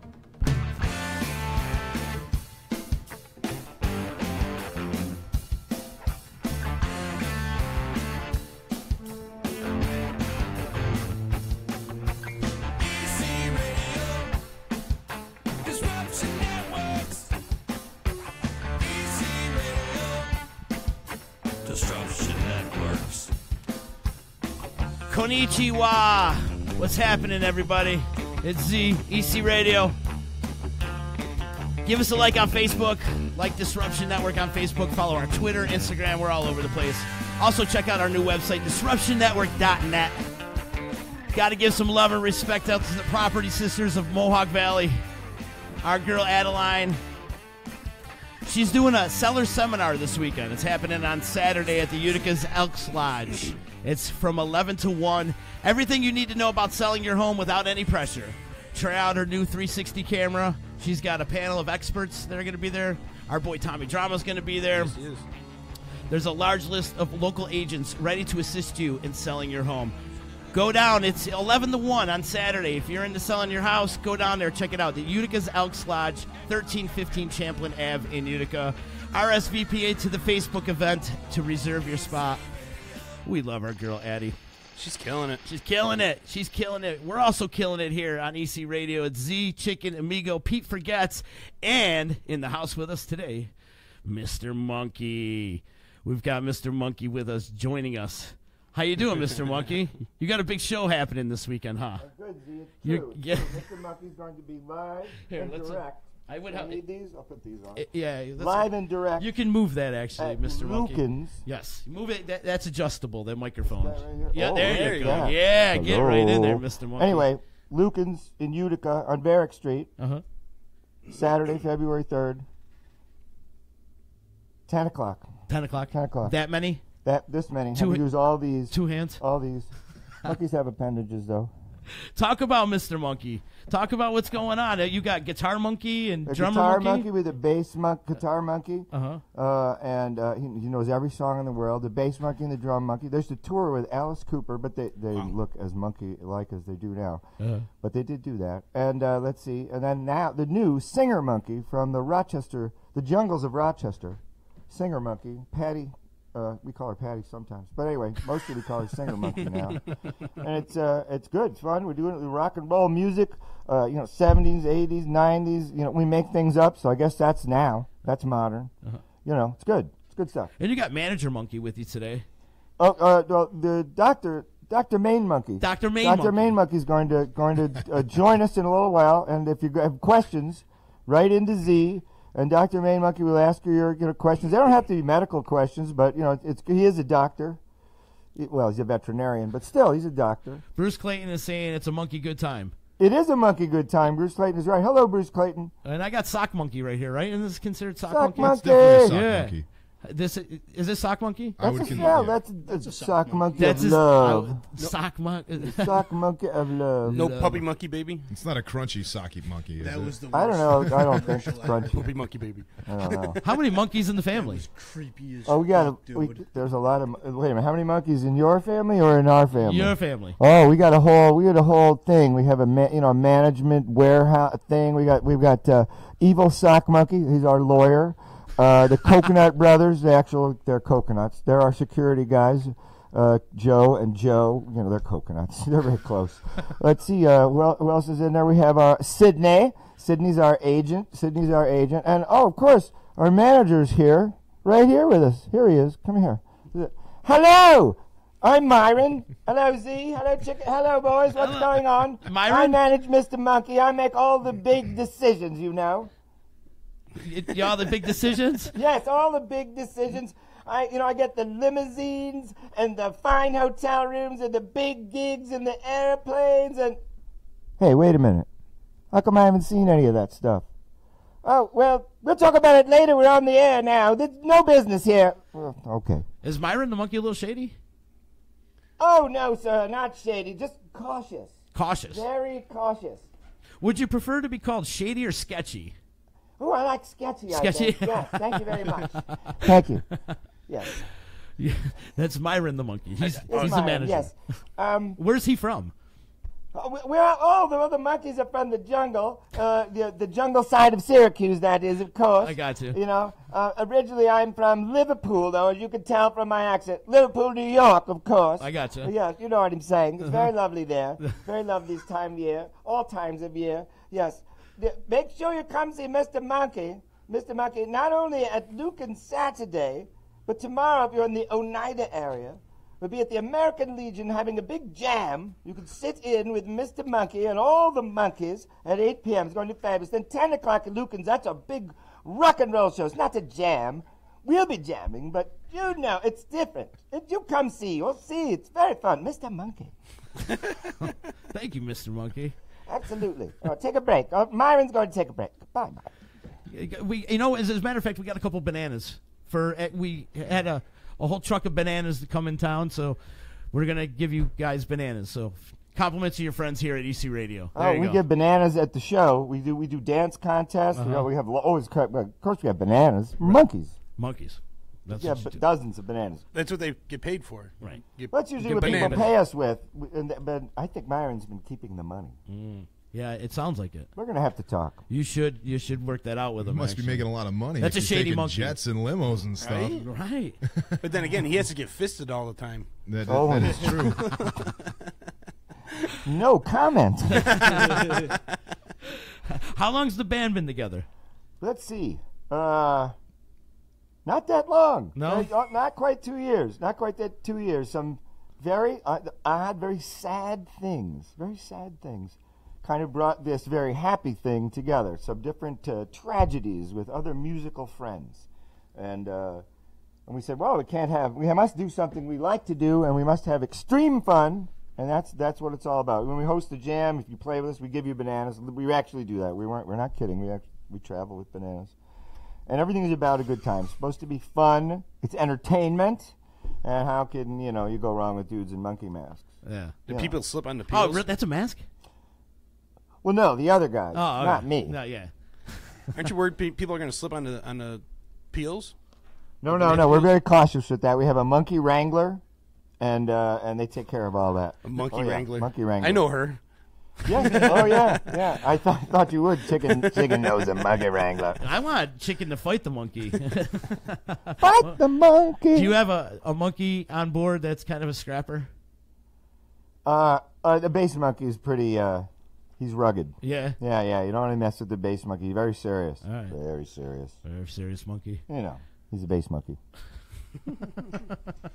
Monkey time, Z. Is it monkey time? It's monkey time. It's monkey time. See, we got a theme song. I got to cue up the monkey sounds right now. Where am I? I'm slacking on this today. Actually, I should have had the. We don't play any songs by those other monkeys. We should probably, but we don't yet. Last Train to Clarksville and yeah, shit. that's a good one. I like that one. Or Hello, we're the monkeys. Cheer up, Seabee Jean. Oh, get me a banana, baby. Do I daydream, believer. Last Train to Clarksville would be good, though. That would be a good one. Last Train to Bananaville. We are monkeying around today on EC Radio. We got Mr. Monkey in the house. They got a big show happening at Lucan's this Saturday. If you're not doing anything on Saturday, go check them out. And also, you're at the Oneida Legion, and that's tomorrow? Friday, yeah, tomorrow, American Legion in Oneida. It's going to be great. It's going to be really good. This is Monkey Stew. Monkey Stew. This is Monkey Stew. He's drunk. He's been drinking all day. I've been drinking all day. Oh, yeah. Is it drunken monkey? We love to party. What's he drink? Anything with alcohol in it. You know what I'm saying? Brass monkey. I drink whatever you want. Especially if it's free. Buy me a drink. Chicken, did you get me a six-pack, chicken? We got some Utica Club in there. Help yourself, drunk monkey. See? All right. Drink local, support local. You know what I'm saying? Monkey Stew supports local. If I'm going to get hammered here in Utica, I'm going to drink local beer. Attaboy. Yeah, support local. Thank you, drunk monkey. What about Brass Monkey? Do you have Brass Monkey, too? Brass Monkey. That's a funky monkey, that Brass Monkey. Yeah. Just Monkey Stew. Monkey Stew's kind of rowdy. You're going to sit over here, Stu. All right. How about Chunky Monkey? Is Chunky Monkey available? If the guitar monkey were here, he might have something to say about that. But I'm not touching it. All right, you're not going there? No, maybe. All I right. don't know. Chunky. King Kong, any of you guys related to King Kong? Oh, absolutely. Well, we're all from the same tree. You're all primates. Banana tree, yeah. Oh, yeah, all primates. It's all monkeys. And what about the skunk ape? Oh, my goodness, the skunk ape. I don't know if I know enough about ape. that. We might be you hanging seen out that with Planet of me. the Apes movie? Wait till you see Planet of the Monkeys. I got you. That's the next thing. Now, are your roadies monkeys or are they normal humans? Yeah, we have a road manager monkey. Yeah. Of course, he didn't make it today either. He's managing something else, I think. I don't know, bad habits, but whatever. Try The out monkeying road around manager there. monkey, Chris Monkey, just works with us. Almost a doctor monkey. He lives with our singer. He's almost a doctor and he's a monkey. And he's here with us today, Dr. Monkey. That's his assistant. But yes, Dr. Main Monkey is going to come on the air and answer your questions if you want to write in some questions and give some, advice. Yes. It's what he does. We're going to monkey around today. Whenever you want, we'll get the doctor in here. Just let me know. Bruce is saying Myron's, he's shady as fuck, actually. That's what Myron's saying right now. Or Bruce is saying Myron is. Bruce knows. Bruce says, Bruce, and related to Max Clayton, our favorite hybrid dog monkey. Okay. And we're Max's favorite band. He comes to see us when we play outside in the Boneyard in the summer. If you're in the city of Syracuse, ladies and gentlemen, boys and girls, apes, chimpanzees, and all primates, we do pretty much every Wednesday in the summertime, 6 o'clock there in the Boneyard, outside. The monkeys love to be outside, and you come see us. Max Clayton, you might meet Max Clayton there. He's a Labrador Retriever monkey. Oh. But he's been to the show. He loves Mr. Monkey. He does. He has his own Facebook page, like Max Clayton. You know what I'm saying. Yeah. Now, does Mr. Monkey have his own Facebook page? Oh, yes. Like Mr. Monkey, by all means, on Facebook. Sterling Sounds on Instagram is where you can find all Mr. Monkey things if you're on the Instagram, on the gram. If you're on the gram, you know what I'm saying? But, Facebook, like Mr. Monkey. You can see our movies.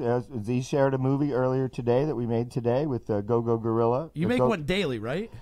Pretty much when there's shows, just about. We try to throw something out there. Last week we did a lot of pictures. Is Go Go Gorilla a dancer? No. He likes go-go dancers.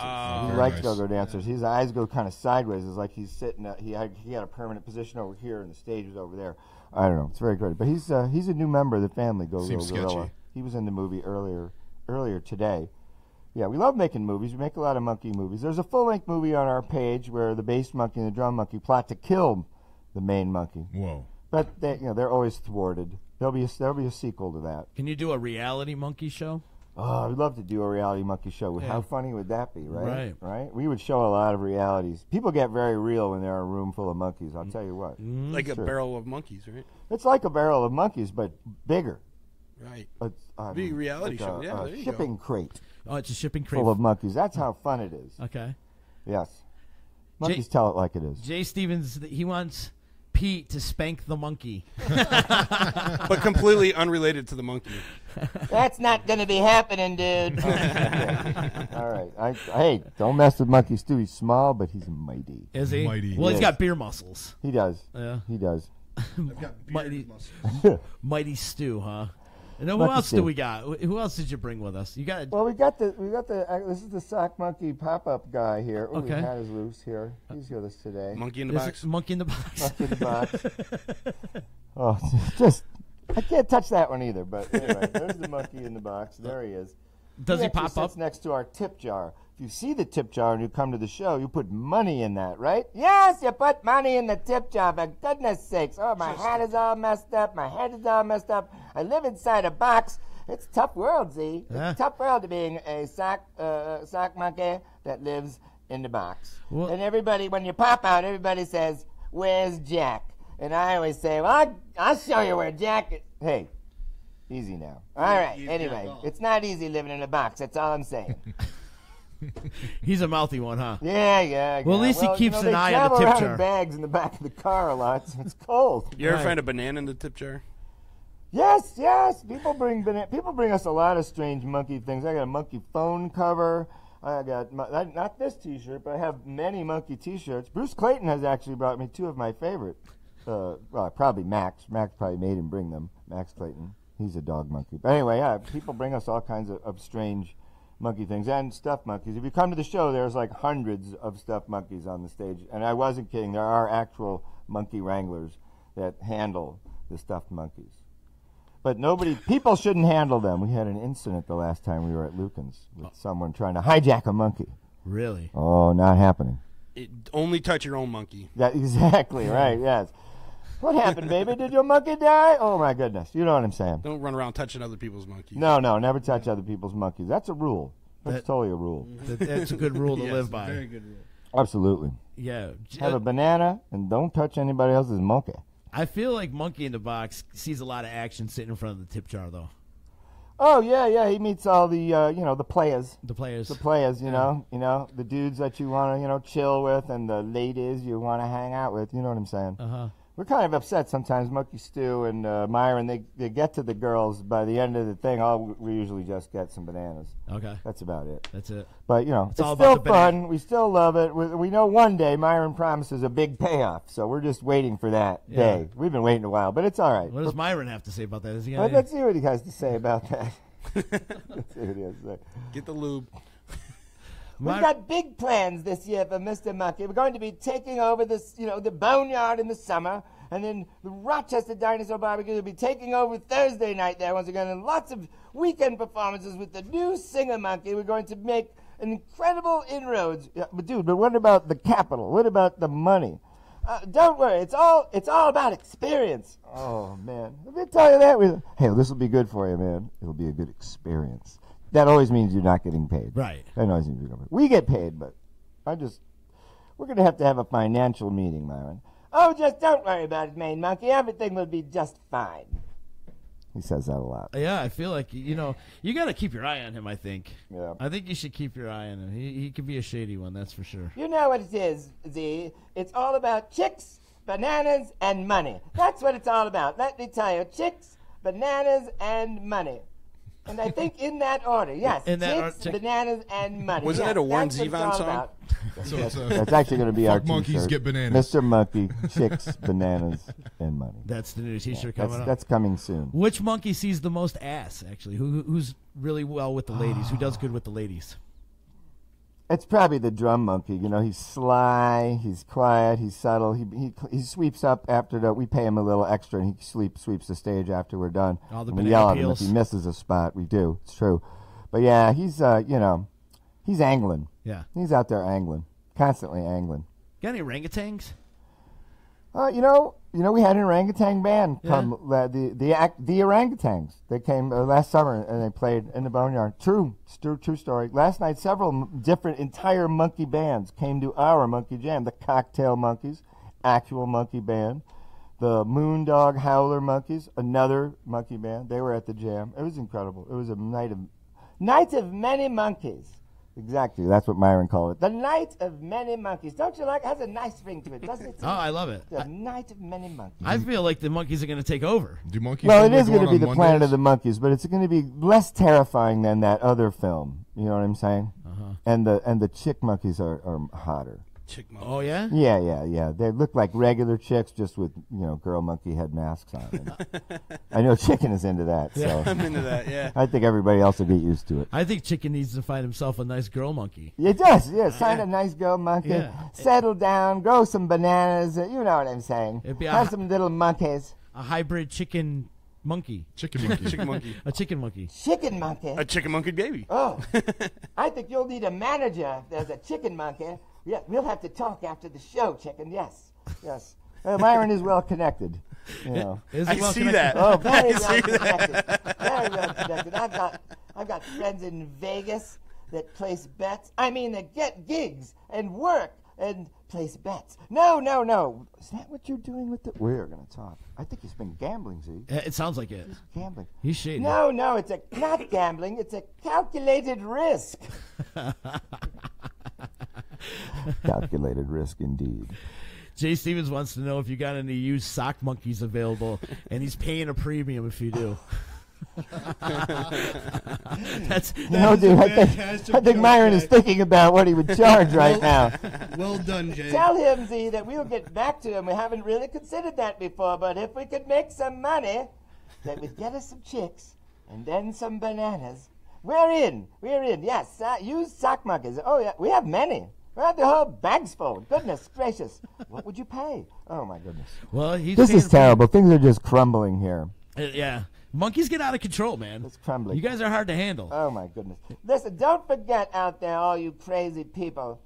Don't forget to come to Lucan's this Saturday at 10 p.m. in Utica on the Varick Street. It's very rock and roll. It's the first full-on weekend show with this new singer monkey. She's fabulous. Oh, just fabulous. You must come see. Oneida on Friday at the Oneida American Legion. It's very patriotic. The American Legion Hall. It's very fun. It's very nice. Very lovely. A lovely Legion Hall. We've been there before. 8 o'clock. Friday. That's tomorrow. Saturday is Lucan's. That's the day after tomorrow, just so you know. The fellas in the room here, they look a little confused, so we're making sure that everybody knows what day is what. Yes. All right. Thank you. Thank you, Myron. Thank you very much. Jeff Miller checking in says, we are monkeys. I got to give Jeff a plug, too. The Day Old Donut Network is going to be rolling tonight, 7:30. They got a couple MMA fighters on there tonight, so go watch it. It's on Facebook Live. They do a great thing. They're our boys from Monday. The Day Old Donut Network? In fact, I think the monkeys need to go make an appearance on that show. I'm already a fan. I just like the name. Yeah. The Day Old Donut Network. Yeah. I wanted that to be my jam band name. Oh, dude, that is rocking. Day Old Donut Network. Like I feel like people would want to go see Day Old Donuts. Yeah, but I think with like all the gay jokes, there should be hot dogs and donuts. And already we can automatically just call DOD because that's American. You have to abbreviate. Exactly. Day-Old It's a Donut. great DOD. acronym. Oh, dude, the DOD jam. Day Old Donuts, and you can just put donuts all over the name. It's awesome. Check them out. They're on Facebook Live tonight at about 7:30. Joey Natarelli and my boy Jeff over at Deep Vapors in Herkimer. Check them out. Great guys, man. Love that we're doing this a little collaboration with them. Yep. But for right now, we got Mr. Monkey in the house with us. When should we get the doctor? Do you want to get the doctor here? Let's switch it up a little bit if you want to go over and get the doctor. I'll be right. Let me go see you. I'll be right back. He's in the other room. You go check, and then we'll go. You get the doctor, and somebody call the doctor, baby, because we're going to call the doctor in a little bit. And he's taking your questions, actually. The doctor is taking questions. So if you have any questions for Dr. Monkey, please chime in on Facebook. Leave a comment. We're over here. So, Jay, that rash you were wondering about, you can ask him about it now. That rash or the little knuckle bump you got going on, Pete. We can ask him about that as well. So any kind of questions. It's not even just medical questions. If you have any kind of life-changing questions, maybe you're questioning something going on in your life, maybe Dr. Monkey can help you with that. Oh, you could, like social help, too? Social help. Oh. Maybe relationship help, He's probably got a Delilah monkey out there somewhere. Oh, man, some smooth-talking monkey. Yeah. There's Delilah monkey. Oh, here comes Dr. Monkey. He's in here right now, actually. Hey, Dr. Monkey. He's coming in. Yeah, chickens. Oh, you ain't going to find nothing up there. No, you're not going to find. Guess what you're going to hear there. Coconut monkey. Dr. Monkey is in the house. You got to shine a flashlight in his ears. So, he's going to shock the monkey. You're shocking the monkey right now? Yeah. There's a whole lot of nothing going on up there. You want to check my spleen? Check out my guts. Check his prostate. Hello! Check his prostate. This is Dr. Main Monkey. Hello, Z. Hello, chickens. Hello, everybody. Doctor? Hello. Somebody get me a doctor. Yes. Yes. The doctor's in the house. Now, does Dr. Monkey like donuts? Oh, yes, but only if they're a day old. Only if they're a day old? What a coincidence. Wow. It just so happens we know a guy. Well, do monkeys pretty much eat anything? I don't think so. Well, I don't think they're meat eaters. Not most of them. No. Bananas. Just bananas. Bullshit. That monkey ate that lady's face. That's right. I said not most of them. So, Dr. Monkey, tell us exactly your role in the whole Mr. Monkey operation. Dr. Main Monkey gives advice. And I advise the monkeys. Of course, I'm their personal physician. I'm a doctor, Well, I'm a veterinarian, but I'm a doctor. You see what I'm saying here? And I give medical advice. People call in right at the show. When we do the live show, the banana phone rings. I answer the phone. I take in calls. Just last night, a woman called and said her husband was acting like he wanted to be an astronaut. And I told her, I think you should give him some space. And then I told her to take two bananas and call me in the morning. Uh-huh. And the other day, another call, I got a call. And the man, what it was, he had said, I broke my leg in 2 places, Dr. Main Monkey. I broke my leg in 2 places. What should I do? And I said, stay away from those 2 places. Take 2 bananas and call me in the morning. That's solid advice. Yeah, solid advice. And sometimes I get other calls. We had a call the other day. And I said, Dr. Main Monkey, we want to give you the Nobel Peace Prize. Do you know what I said, chicken? I said, I'd kill for that. Oh, yeah, these are the jokes. And then I told him to take 2 bananas and call me in the morning, even though it really wasn't a medical situation. Anyway, I need a drink. Hold on. Yeah, there's drinks. Have a drink. Dr. Monkey, I want to know, where'd you get your education? Where'd you get your doctorate? Oh, yes, I have a doctorate from the University of Charlie Chimpanzee. It's online. Yeah, but certified. Charlie, he's a lovely fellow. He gives you a lovely certificate. And then, it's monkey time. It's monkey time. It's always monkey time. Yes, very educated. I went, I am a doctor. Yeah. I'm a veterinarian, but I am a doctor. Okay, so do you have any pets, Dr. Monkey? Oh, yes. Let's see. Lots of look, here's Monkey Stew. I'm not a pet. Oh, that's true. He's not just my friend. Monkeys, we like birds. We have birds, Kalula Woola bird, a very rare bird from the jungle. The Kalula Woola makes the sound Kalula Woola. Hence the name. Yes, lovely. The Kalula Woola. We have several of them at the monkey house. We live in a big house. It's actually, you walk in, it's like a jungle gym. It's very fun. There's monkeys swinging about. It's very swinging. It's very fun. These swingers? Monkeys are all swingers. It's just the way it is. Dr. Main Monkey, Mickey Brown says, they hurt herself. Is it a her? Yeah. No, it's a guy. Oh, it's a guy. Sorry, Mickey. It's all good. He hurt his leg in 2 places. You got advice for him? Yes. Stay away from those 2 places. Gabe wants to know what the hell's going on over here. You can see Mickey Brown in his alias as a Mickey Monkey at times, as part of the Mr. Monkey Show, and often a participant and yes, paid representative at times. Yes, he's a lovely. He has his own band, the Mickey Brown Band, which is very smart because that's his name. Hey, they won't forget it, right? No. East One wants to know what the hell's going on over here. Yeah. Can you describe what the hell's going on over here right now? We're giving out advice. This is Dr. Main Monkey. Yes, Dr. Main Monkey. And we're giving out advice of all sorts. If you have any medical problems, write us on the magical computer screen. I am a doctor, but I don't know much about veterinarian. computers. Okay. Bruce Clayton wants to know, is it okay for his dog to eat a banana? Oh, my goodness. I'm going to say no. No. He's too hybrid. I'm nervous about that. You should get something that says dog food on it. That's for dogs. Tell Max to eat dog food. Got you. Chicken. You eat chicken food, right? Yes. Exactly. See? And the monkeys I eat eat bananas. lots of chicken. I'm not sure feeds the exactly what chickens. he eats. We probably can't talk about it on the air, but he looks well. Thanks, buddy. Okay. Jay Stevens wants to know where monkeys go to drink. Well, on Friday, February 1st, they go to the Oneida American Legion Hall, and they have old man bar prices, ladies and gentlemen. It's fabulous. The monkeys just love that, and a really good deal. And then Saturday, the best place to drink I can think of, maybe in the world, is on Varick Street at the lovely Lucan's. They make a nice pizza. Monkeys like pizza too, by the way. Do they? They do. Yes, we had a pizza at Lucan's, us monkeys, last time. It was very lovely. Very good. Nice. But he said Those they are good places to drink. We like to drink at the Dinosaur Barbecue. We like to drink outside there when the outdoor bar is open and can swing about. We like that. We like to eat there. The Day Old Donut Network wants to know why monkeys throw poop.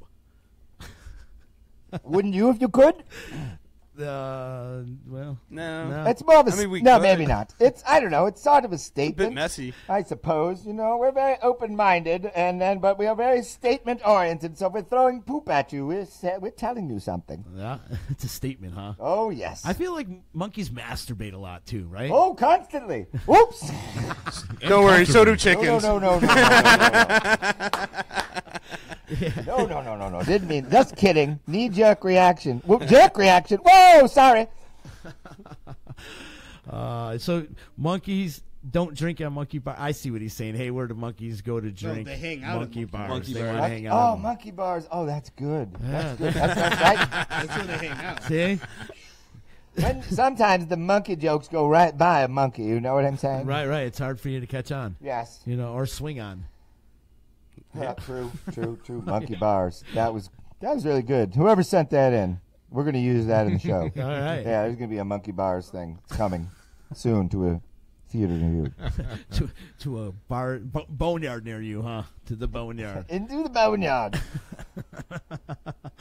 Mr. Monkey. So, do you guys do like summer gigs, festivals, and stuff like that? Is that We think we're going to be at the Taste of Syracuse. We're waiting for confirmation. We hope that we will be there. Monkeys outside, just fabulous on the big stage, and we hope to do some more of that this year. We're expanding our banana-like horizons. Gotcha. Just all over the place, especially with the new singer monkey. Just very appealing. Come see Mr. Monkey. You will see.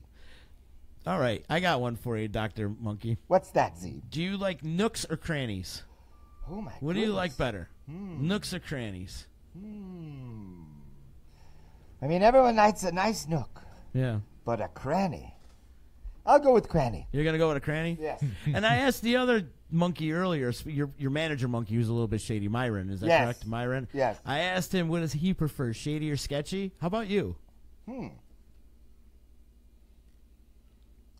Well, Dr. Main Monkey is a bit sketchy, too, I suppose.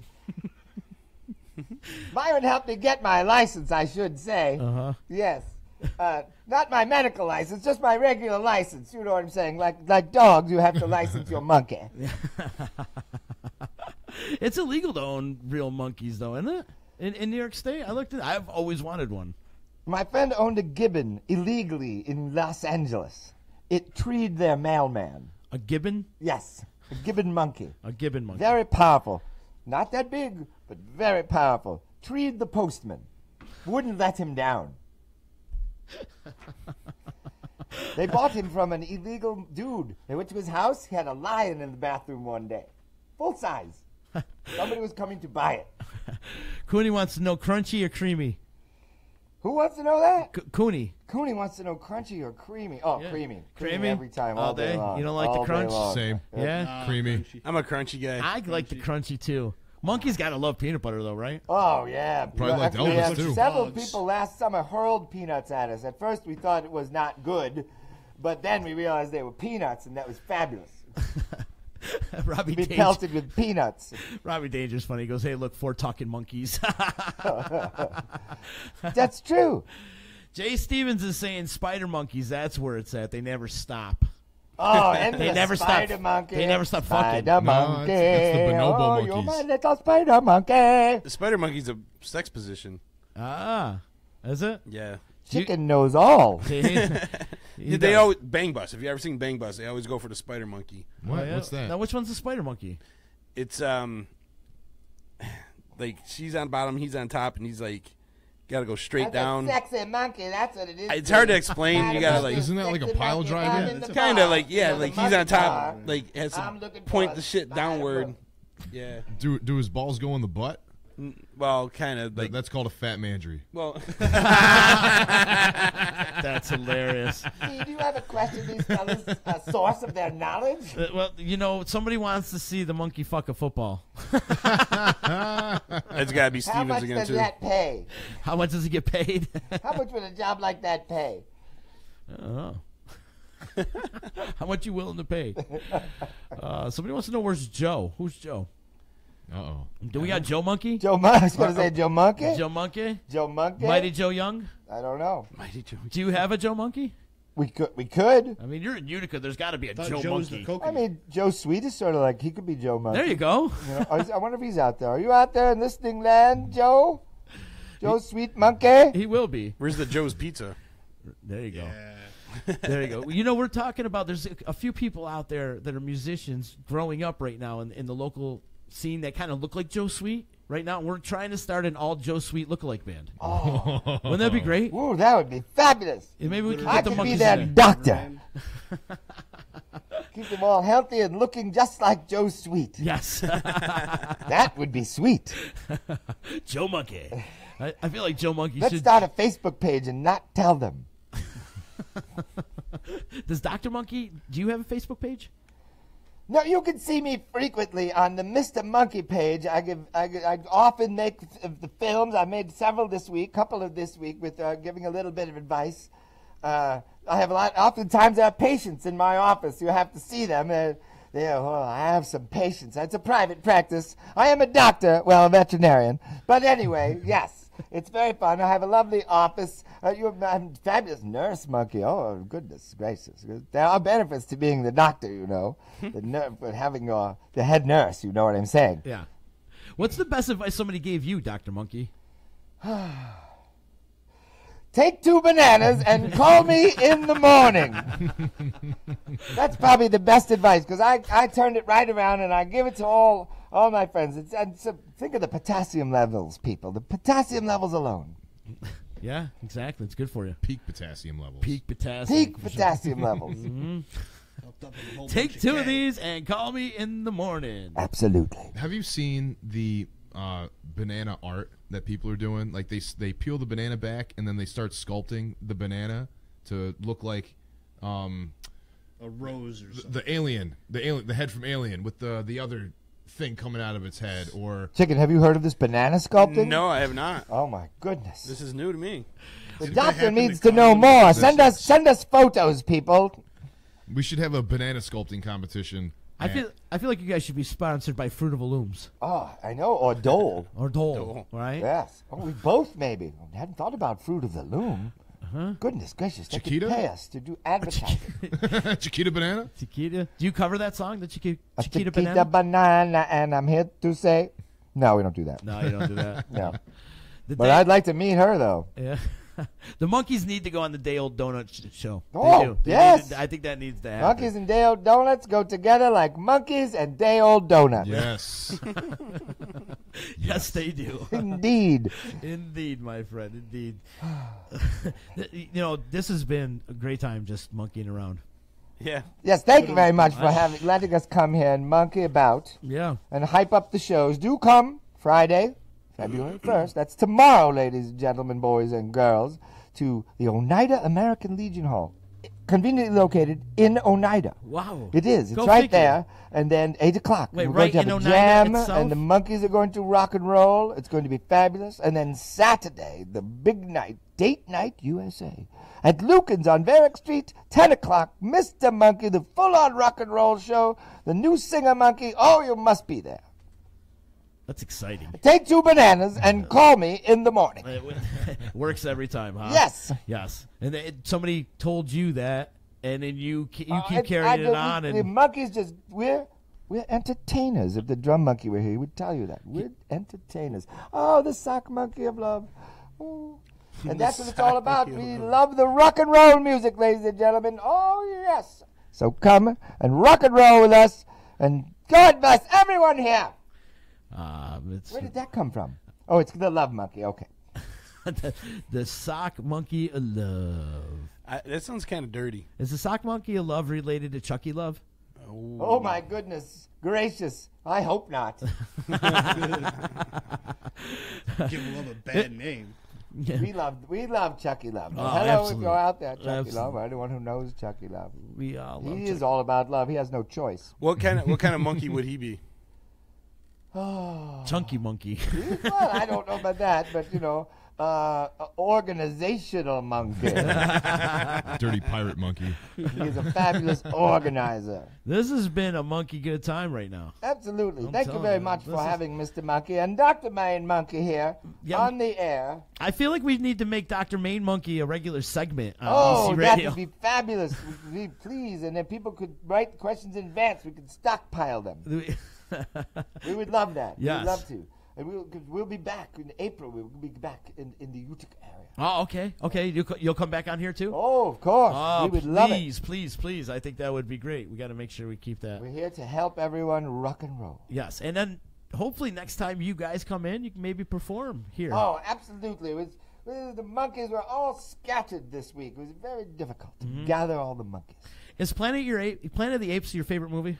It's one of our favorite movies. Yeah.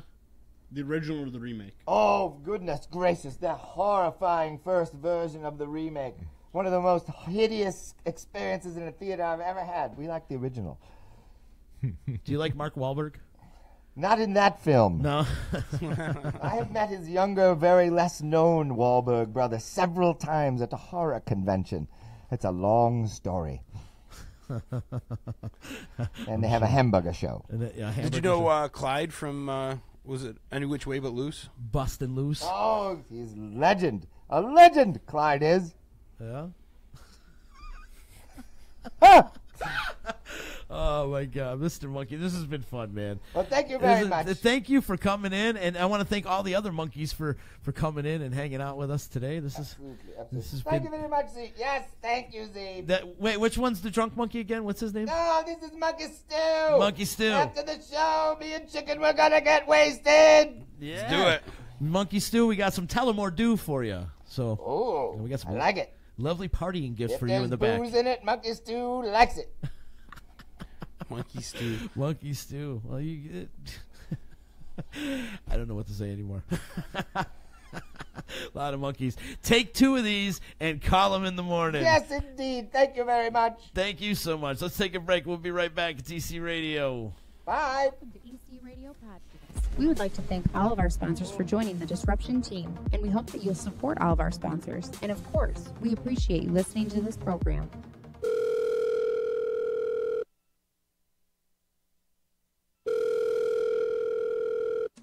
Thank you for calling the EC Radio Attitude Adjustment Line.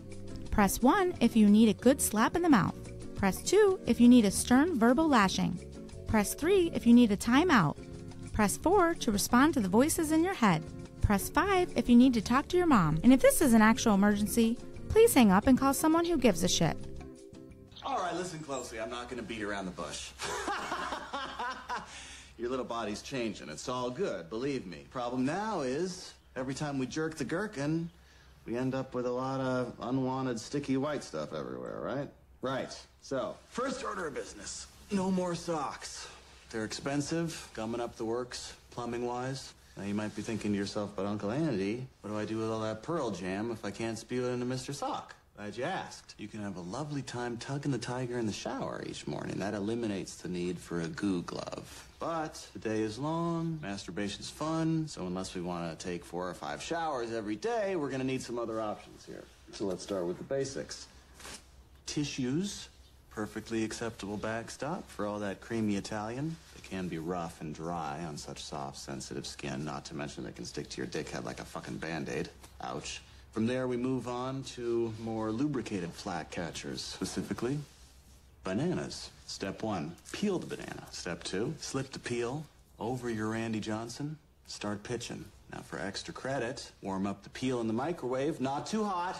Serious yowza. Also, olive oil, moisturizer, honey, spit, butter, hair conditioner, and Vaseline can all be used for lube. In my opinion, the best lube is lube. So save your allowance, invest in some soon. All right, moving on. When you tug your Thomas on the toilet, shoot right into the bowl. In bed, soft t-shirt, perhaps a downy hand towel of your very own that you don't mind tossing after tossing. There's no such thing as polishing the raised scepter of love too much. It reduces stress, it enhances immune function. Also, practice makes perfect, so work on your control now while you're a solo artist. You'll be playing some long, happy duets in the future. All right, class dismissed. You're listening to EC Radio on the Disruption Network. Hey, it's Adeline Van Dyke from Coldwell Banker Faith Properties in Utica. I always get asked, why do I love real estate? It's very simple. I love my clients. I love every single thing about helping them find or sell their home. Making sure the home is solid and ready for sale, or solid and ready for the buyer's inspection, to making sure that they're getting the best rate on their mortgage, making sure they're getting the best price on their house. You know, just everything involved in the sale is vital. My absolute favorite part of real estate is when a buyer walks into the house they're going to buy. I can feel it before they even know they're loving the house. It's just that obvious. So I'd love to experience that feeling with you. So give me a call. Adeline Van Dyke, Coldwell Banker Faith Properties, 315-404-6431. Or you can find me on Facebook or visit my website at centralnewyork.com/Adeline. Thank you, and I look forward to welcoming you home. When it's your hard-earned money on the line that you are investing into a home, it makes sense to choose a proven professional to assist you in making one of the biggest investments you may ever make. Josh's dedication of over 20 years to the home construction industry allows him to bring knowledge and experience to your doorstep. That means you can feel confident and comfortable with his service to you. Past clients love his attention to detail and thorough written reports. By allowing priceless inspections to help you make a well-informed decision concerning your property, you will find that a quality inspection is priceless. Follow Priceless Inspections on Facebook or call 315-525-8725. In the Mohawk Valley, for the best real estate service, you gotta have faith. Caldwell Banker Faith Properties, 315-735-2222 or www.centralnyhomes.com.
YOLO, infidels, that's right. It's Hacker Hameen. This is Al Schneer from the band Mo. Hey, this is Corey Glover from Living Color. And you're listening to EC Radio. And you're listening to EC Radio. Live on EC Radio with the Z-Man. So take the pizza out of your fat moron mouth. Sit back and listen before I give you a $5 face slap. You'll never forget, infidels. YOLO.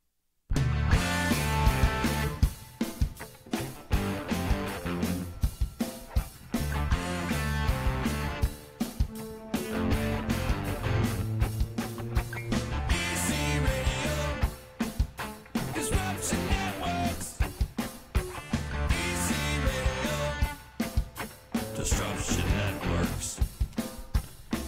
We're back. DisruptionNetworks.net. Check us out. Brand new website. Got to give some love and respect to Priceless Inspections. Call our boy Josh today. Get your inspection either before you buy your home or before you put your house on the market. Josh is your man. Detailed reports, pays attention to details, takes his time and does it right. Construction's in Josh's blood, so make sure you give him a call today for all your home inspection needs. We love you, Josh, and thank you for believing in Disruption Network. 315-525-8725. When you need all your home inspection needs, call Josh. Now, is he going to be at the Buyers Expo? Huh? Is he going to be at the Buyers Expo? Is he going to be at the Buyers Expo? Yeah, probably. I imagine that he is, too. And don't forget, we do have the Buyers Expo that's going on. That's going on this weekend at the Elks Lodge. So, ECAL. Big love to Adeline Van Dyke and Josh for believing in here. Believe in the D, baby. Yes, sir. Believing in the D. We like it. We love you. It's Z, Chicken, Pete Forgets is here. Amigo's here. We're just chilling. We're hanging. We're going to, this weekend's Super Bowl. And since we don't do a show on Friday, we're going to talk about the Super Bowl, even though I have not paid 1 ounce of attention to football this year. I haven't paid attention to it, and I'm a Pats fan. And just, by the way, I just wanted to say the D-line will not be on tonight. Right. We are moving it to Saturday. We're going to go on at 1 to 3. Mm-hmm. It's going to be kind of like a pre-Super Bowl party. We're going to we're going to leave the doors open. We got guest Greg Williams, who is a Patriots fan, and Caleb's buddy Cody, who is a Eagles fan. So that should be kind of fun. You're gonna have them mix it up a little bit. You're going to slug it out a little bit, maybe? That's tough. But yeah, we're going to have the doors open. People want to swing by, hang out. Swing by like a monkey? Yeah. Do people still get those giant Super Bowl subs? Like the ones we got one of those at work yesterday. 2 of them at work yesterday. That's you remember those things? Yeah, they just, 6-foot parties. The whole it's like the whole room or something. You know who was famous for those big 6-foot subs? Mike Johnson was famous for those big 6-foot. And those are just for him. Right. That's a true story, man. True story. I remember we had a couple of those when we went to the Yankees game on that bus trip. Yeah, that's all we ate was those subs. Huge subs. We ate subs for days. But one more time, too, I want to give some love and respect out to Mr. Monkey for popping in and promoting the show. And they got a lot of monkeying What a wild time to that do. was. Yeah, that was crazy. Monkey around a little bit, man. Dr. Monkey and Sock Monkey. You and might need a new manager. Jack in the Box Monkey and Myron the No, Monkey. I wouldn't want him as my manager. That dude steals money. He's That's what talking I'm about saying. He taking- needs a new Oh, manager. you always need a puppet. He's stealing all the bananas. But Super Bowl this weekend, no D-line tonight, but it will be Saturday. So Yes. join the D-line Saturday afternoon at 1 o'clock, right? Yep. You're doing from like 1 to 3? Yes. Something like that. And they're going to have food and stuff. So Yep. maybe Maybe pop I'll in, stop man. in. It's gonna be fun. Pop in. It's going to be fun. We might as well just have a party, you know? Wait, this Saturday, right? This Saturday. No, I'll be at Mo. You're going for the whole weekend? I'm going for the whole weekend, Are you? man. Yep. When the Super Bowl is this weekend, I can't It believe is. how quick it comes by. I feel like football, even though it's only 16 weeks and then you get into the playoffs, it flies by quick. Well, as soon as it hits the new year, it's just a tumble down to the Super Bowl. Is that a plug? Tumble down? No, it's not. You and Twiddle? No, shut up, dude. No, but the Super Bowl's here. Yes. It just seems like a blink. Like it just seems like you're just getting into the season. Now the season's over, already. It's baseball season. It's just the approach. Pitchers and catchers 2 weeks. Well, you got to go through March Madness too. With It's the approach, basketball. man. Let me say something. I love the whole month of March and April when you get in April you get the hockey playoffs and the baseball. That's when it starts, is in baseball April? starts. Hockey playoffs and the NBA starts at the end of April too. The playoffs. I don't pay attention to the NBA. But then you That's- get the that's me. college basketball leading in through March, and then you get the tournament and all that. That's when things heat up there. That's great sports too, right there. Yeah, I don't watch hockey until June. Dude, nothing like playoff hockey. That's what I mean. Best. I don't watch it till June. It That's when is it's the like best. there's still like a whole month of hockey, you know? It ends early. Oh, What was that? I got a phone call coming in. Uh-oh. Let's take this. I'll take it on air. Sure. Let's see what's up. Hello? Hello, It's EC Radio. this is Mike Device. What? Mike the Oh, Vice. my- yeah, this is nice to you guys all of a sudden with the new studio. You went all Hollywood, you and that cocksucker on me.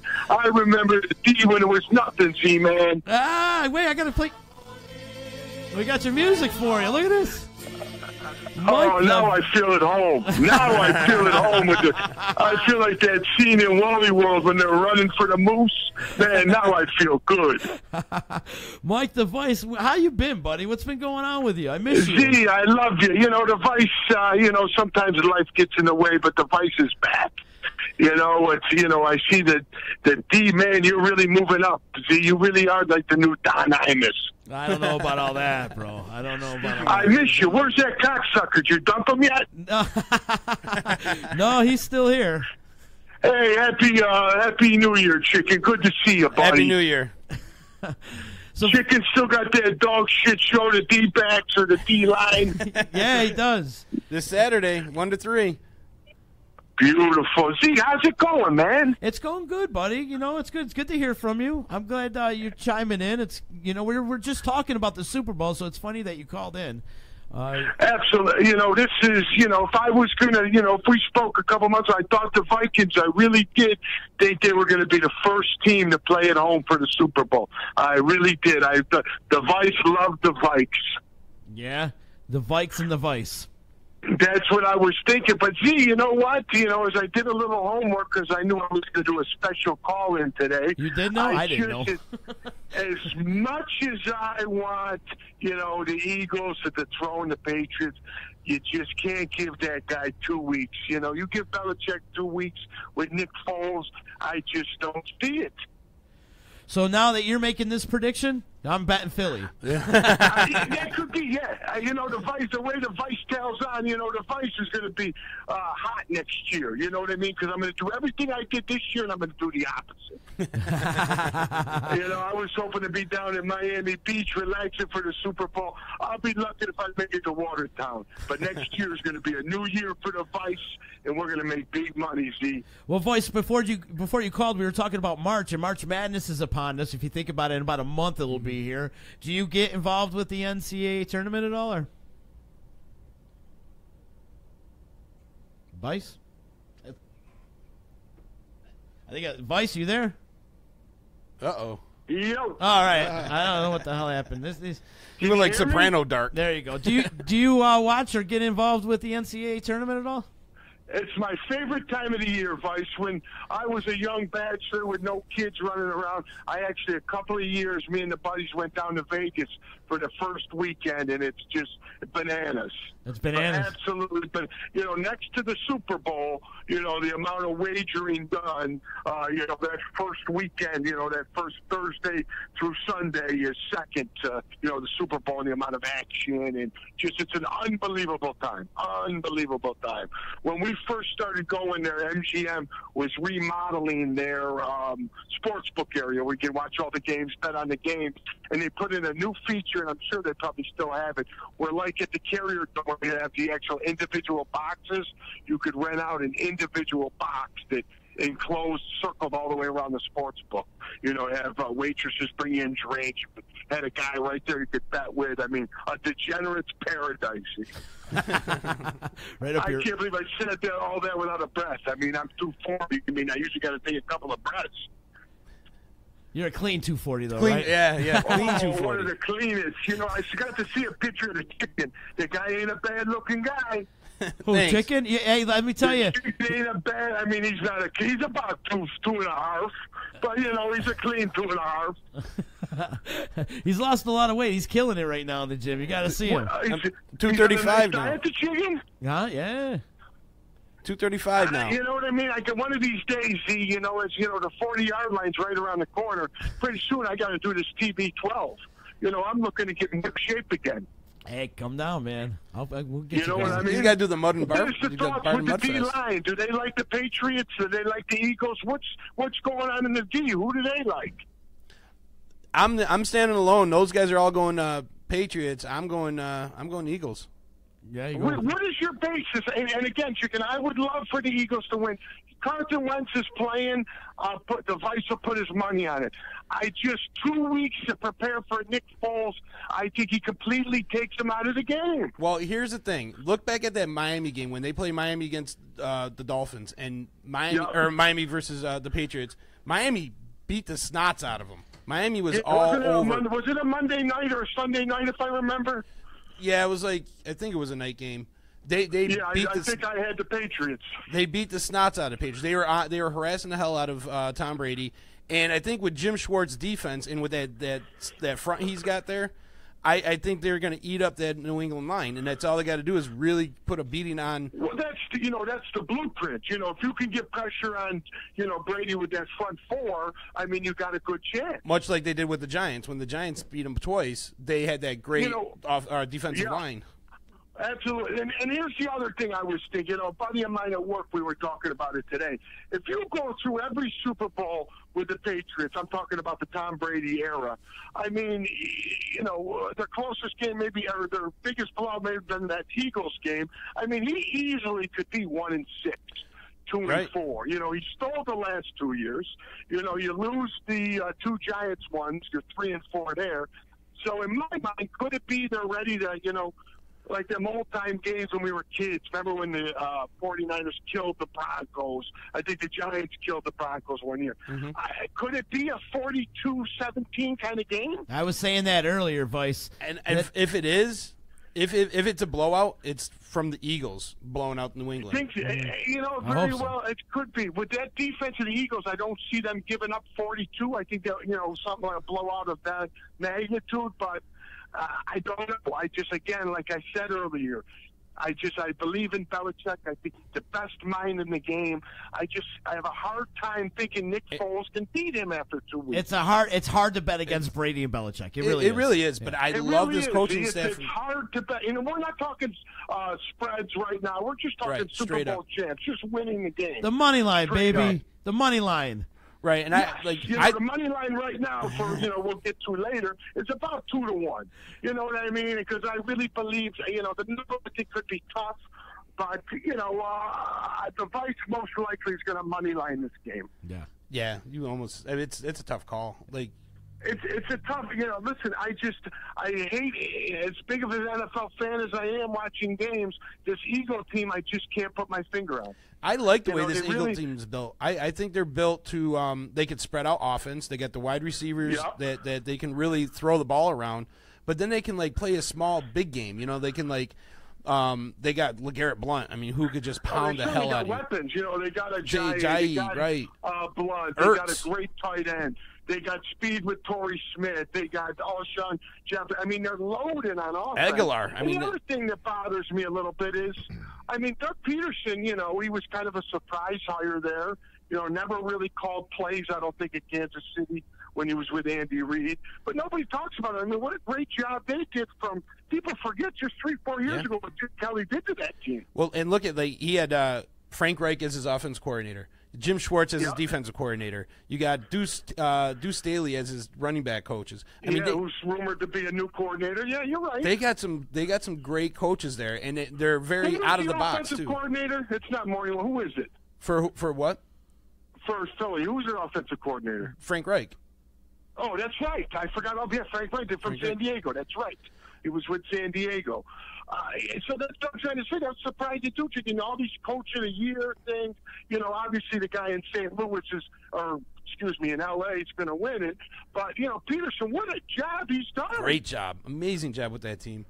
I mean, that team was in shambles for Chip Kelly. When you take your number one quarterback, who many people thought should have been MVP, in Carson Wentz, and he gets hurt, and then you plug in Nick Foles, who people were surprised he's still in the league, and he could come in there and produce the way he's produced. It's amazing. Vice, agree with you. Earlier you said that how all these Super Bowls the Patriots have been in previous years, in the Tom Brady era, it's been tight. Super tight. It's always been a good game. Within a play or two, there could be a difference. It's our luck that it's probably going to go the other way. It's going to be a blowout, an absolutely boring game on either side. The way Super Bowls have gone, it's even like an even match. I remember in the early 2000s, Giants Ravens. Everybody thought, it's going to be a close game. Remember, the Ravens just blew them out, off. right? Just absolutely, and that was really the last team with a great defense. Which Philly has right now. Even though they have the weapons on offense, without Wentz, I don't think you can look at them as a big juggernaut. But, what they did to the Vikings, it's a tough game. Vikings were the number one defense at the time, too. Yes, and you know what? And if anybody who doesn't believe, especially in the gambling world, but even in winning a game, how much momentum plays in a football game. I mean, Minnesota's up 7-0, went right down the field. Then they're driving, you know, they're almost at midfield to, you know, at least go up 10-0, and they throw that pick six. You know, completely changes the game. Then it's 14-7. They get a nice drive going. Minnesota, as you can tell, the Vice said Minnesota. Getting down there, they're in field goal range, and they get the strip sack. You know, they throw the bomb at the end of the half. It's 21-7. Forget about it. It's over. Yep. So, you know, not to take anything away from, you know, Philly. They dominated the game, but it just shows you momentum plays such a huge role. Yeah. Absolutely does. I'll tell you, the only thing I'm rooting for is my squares to come in. And then I'm gonna pay attention to the game right around the fourth quarter because that's when it counts. You know. If you guys ever heard of one, I'm on an interesting one this year. My good buddy, we'll plug them at Shop in Town Barbershop. They are doing one. It's I think it's either $60 a man, and it pays $100 every minute. Every minute. Wow. Every minute. So if you draw a zero, I was very confused. I thought it was a typo when he first told me, but he explained me the rules yesterday. So say you're lucky enough to, you know, draw 0-0. You're pretty much, you know, barring a kickoff return or a, you know, long play in the first minute of the game of $100. What? How does that happen? Yeah. Well, so you have a $6,000 pot, you know, 100 squares with 60. So every minute, whatever the numbers are, that pays out $100. Holy shit. And so you get a defensive struggle, and it's, you know, goes through the first quarter, which isn't unheard of. 0-0, you know, you win $1,500. Wow. Wow, You that know just what I seems mean? like a The lot of only work. thing- Yeah, it does. Yes, and it seems like it's a lot on chance. You know, you get good numbers. You know, you get 3-0, 7-0. You got a really good chance of hitting. Yeah. You know, the problem is when you get the, you know, 5-9. You know what happens there. The only stipulation they explained to me is on a extra point. So say, you know, you land on 6. You know, there's no difference there. It still would be 7. The minute has to pass. I just feel sorry for the poor bastard that's got to keep track of all that. Oh, absolutely. But you know what I mean? It's a little different. I think I would, you know, tend to like just the traditional board like you were talking about. But this was a little different. Yeah. We're on the phone with Mike the Vice. We haven't heard from Mike the Vice in a while. It's good to catch up with you, buddy. I'm excited to hear your voice. Next, you know, we got a great segment. You know what I mean? I think next year, the way the D's going, you know, we're going to be on ESPN before we know it. One can only hope, pal. But back to the game before I sign off. Yeah. You know, so the Vice, like we spoke about early, Chicken, I can't get it out of my head. You give Bill Belichick 2 weeks, he's going to make your life miserable. I think it could go one of two ways, like we talked about. I can't deny it could that. end up being a blowout just because it's due, or I think in my hearts of hearts, I think New England wins another close game. Something along the lines of 24-20. You know, maybe the Eagles have a last drive where they could win the game.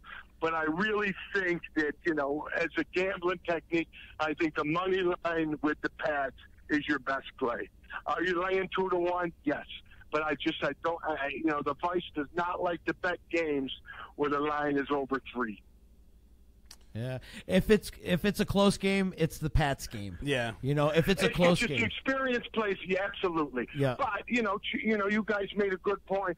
I think, you know, in the first, you know, we'll say first quarter, Philly comes out like they did against Minnesota, lands a couple of punches. I think, you know, with that defense, the way they attack Jim Schwartz, like I think they could, you know, if there is going to be a blowout, I would tend to think it would be with Philly. And I think Philly's coaches are smarter than like Atlanta's coaches, where when they were blowing them out, Atlanta kept doing what they were doing before, and obviously New England did, you know, change up the game plan. And I think Philly's coaches are adjustable. I think they can change up the game plan to go along with that. So I'm interested to see how it goes.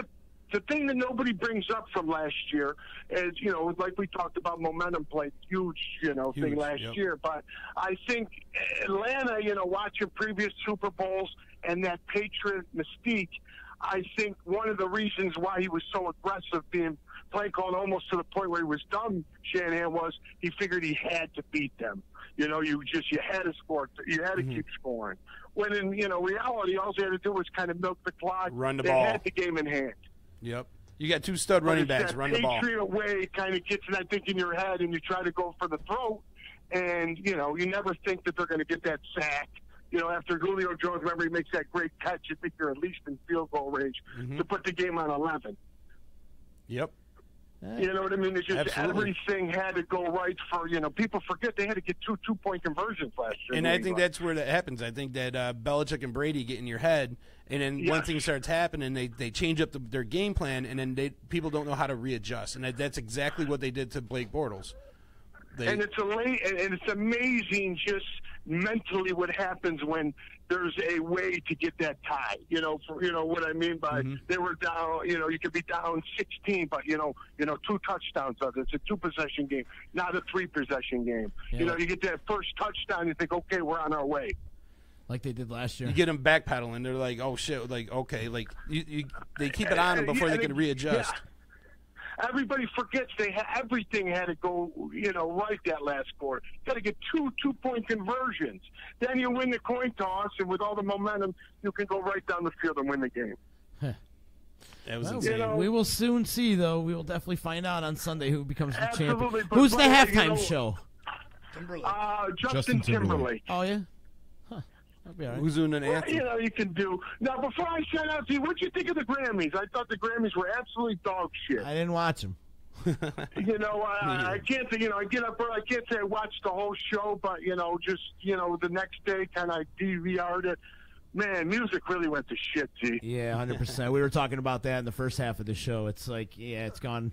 Music is really dumb now, They got in a lot of trouble with this we're one. blessed enough. We get to see a lot of really great music, me and you, on our summer, jobs and stuff. And then, to watch some of that, I just thought it was garbage. Yeah. Yeah, I agree, man. Hey, Vice, I'm know going to be what I mean? I'm going to be in Vegas at the end of February. I'm going to need some picks for the NCAA. So you got it. You know what? I will call in next week. We'll discuss the Super Bowl. I want to make a date. Next time you get that psych again, I want to do a reading. Oh, yeah. I love listening to that show when that guy comes in. Maybe we'll set it. Maybe he can read the fucking Vice's mind. Give me a couple parlays, and we'll get the fuck out of there, me and Chicken. Maybe, We'll man. ride right off into the sunset, brother. But, G, I love you. You Love know you what too, I mean? bud. You're like a brother to me. I will check in next week. I love what you guys are doing, and I wish you the best of luck. Thank you, Vice. It's good to hear your voice, man. Keep in touch. And Oh, yes, I love you, buddy. we want to do an NCAA segment, too. So make sure you stay in You touch. got and, it. Absolutely. You're- All right, guys. I'll be in touch. All right, brother. Take care. Mike DeVice checking in. That was Wow. good. Having a little old school segment. Now, I mean, you consider that old school. It's just like you called in. Perfect timing too, right before the Super Bowl. Yeah, no doubt, man. No doubt. And now Pete is a big Patriots fan. I am. So you're going for the Patriots, obviously. Yep. Yeah. Okay. And Amigo, who are you going for? I'm going with Pete on this one. Yeah, going for Patriots. You gotta support your boy. Yeah. Who, you? No, him. Yeah, I said I'm going with the Patriots As I on said, this you one. gotta support your boy. I was like, no, I'm not going with the Eagles on this one. I was like, I've never wanted someone to lose so bad because they have never won a Super Bowl. I feel like the Patriots are going to make them feel like they don't belong at all. That's how I feel. It could be. It's like It's gonna be like a smear. It's gonna be like some lox on a bagel for like a Jew in the Upper West Side. You know what I mean? It's just gonna be. They're just gonna wipe them. That's how I feel. If Philly wins, do they replace the Rocky Balboa statue with one of the Eagles? Ooh. Why has that been talked about? No, I'm just wondering. No. Because that Rocky thing. No, because Rocky is Philly. Yeah, Adrian. But we're talking about the Rocky. Eagles. Rocky's a dynasty. Like he has multiple They're- rings. He's got belts. The Eagles, they just got green. They have the Jets have more of a right to wear NFL green. championships though. They may not have Super Bowls, but the Eagles have won NFL championships.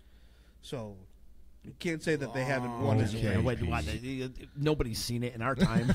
Maybe our grandparents saw it. Right. It was like the late 40s and early 60s. Chicken, you're rooting for the Eagles. Yes. I'm rooting for the Eagles. I'm rooting for the Eagles. Actually, I'm rooting for some good-ass food that my friends make, and I'm rooting for my squares. Where are you going? I was going to say, you're a Giants fan. Yeah, but I can't stand the Patriots. You I can't hate the root for a Patriots that divisional much rival. more that I do not like the. That's why I was so why glad you that don't know Minnesota your lost. squares. I was so glad Minnesota lost because then I would have had to root for Minnesota, and I don't can't wanna root do for a that. divisional Being a rival. Bears fan, I can't do that. Yeah. I felt gross rooting But- for Buffalo in that game against Jacksonville. Yeah, it's going to be interesting, It's though. gonna I'm be rooting for my friends to make some great food and all my squares to come in. Honestly, I could give a rat's ass who wins the freaking game. You know? I want money, baby. I think it might be a better game than people think. I hope so. I hope so. I hope it's not a blowout. My brother's an Eagles fan, so we've been talking shit all week. Yeah. Going back and Like, forth. what do you think the commercials are going to be like? this- Honestly, I'm glad you bring the commercial. I feel like the commercials lately have sucked. They've on been the Super lame. Bowl. Well, They've been lame, right? Yeah, Like- puppy monkey baby. Yeah, puppy monkey. Yeah, there's been like some real terrible stuff, but like the climate of the NFL this season, with the whole like kneeling, the flag, All the people getting politics. benched. I feel like it's- Budweiser's going it will probably go heavy with something like that. yeah, I feel like there's going to be a lot more like That's who's gonna do it if propaganda, they do. political kind of stuff. Budweiser's this going to be round. the one that gets political with you. How many times do you think we're going to see a Kardashian? I'm Is saying that it, the drinking game we're going to do? How about that? We'll see if we can get a Kardashian. We'll play a drinking game. Kardashian, huh? Anytime you see a Kardashian do a I feel like promo Did you say thing, 1.5 the over under? I feel like you'd see more Kardashians like in the NBA than the NFL. Yeah, you know what I mean? Like NBA tries to be like very hip. You know what I mean? Like the NBA is always like that's their thing is try to be like hip. yeah, because everybody is trying to get their mixtape off the ground if their career doesn't happen on the court. Right. Whereas the NFL tries to stay like a little more conservative, middle road, mainstream type stuff. That's why you get Justin Timberlake, and that's why you get like Bon Jovi. First time he's back since Nipplegate. All right, yeah. Oh, yeah. But they try to say that. I bet middle you. of the road. I bet you puts on a sick show. I'll tell you Oh, that. yeah. I guarantee that production's always top notch. I don't care Yeah, who it plays. Lady I don't- Gaga was phenomenal. Phenomenal. Yeah. I don't care who plays at Super Bowl halftime show or they lip sync or whatever. The production value is amazing. Yeah. Amazing. It's some sick shit. I don't think I've watched a halftime show, and I couldn't tell you how long. Because you're usually out back smoking blunts. Yeah, or eating or taking a dump. Like, whatever in between. happened to the Puppy Bowl? I They- know. they It's stopped still it. going. No, it's still Animal going. Channel? No, it's still going. I like It the still lingerie. goes? I like the lingerie bowl. Where's that? They used to do it like I think they used to do it at halftime, but I forgot what channel they would do. Spike TV or something. Yeah, I think it was. And they would these girls would lay each other out, man. They would hit hard. I'm like, It was man. like powder puff Lingerie ball. football in lingerie. Yeah. You guys remember the Bud Bowl? Yeah, Yes. we were talking about that yesterday. Actually, we wanted to get the Bud Bowl going back again. I had the chess pieces back in the day. Yeah. Like Budweiser versus Bud Light. I want them to bring back that was that American Hero campaign they used to do. Here's to you, Mr. Oh, Yeah, real man, yeah. Deli the Slicer real man of genius. guy. Yeah. The real man of genius. Yes. Right on, fellas. Well, the D line is happening on Saturday. 1 o'clock. Tune in right here on the D. On the D. DisruptionNetwork.net, too, our brand new website. So hop over there and check out some stuff. It's a work in progress. We're going to be adding a bunch of new content up by next week and stuff. But Chickens are going to be covering the Super Bowl tomorrow on the D-line, so tune in. It's going to be a wild show, I can imagine. Other things, we had trades. I can imagine the nonsense that's going to happen tomorrow. Oh, yeah, definitely. That was crazy. I can't believe you're not rooting for the Patriots. I thought you hated the Eagles, man. I mean, hate it's the a Patriots division that team. much more, but that's all. I haven't been paying. I could In get games a like that, I rat's root ass, for the bro. referees. Neither one of them pay my bills, so I could give a shitload. I don't give a shit. What's So- Mickey Mantle to you? Right, exactly. Next week, we got a great week coming up. Next Monday coming up after the Super Bowl, Fritz's Polka Band. Nice. Going to be in the house. You know Fritz. I remember them. Well, I remember. wait. Let me. Fritz has got songs in Breaking Bad, which is your all-time favorite show. Oh, yeah, He's know got a that. few songs in Breaking Bad, so we're going to talk to Fritz about Are they that. still with Jaeger?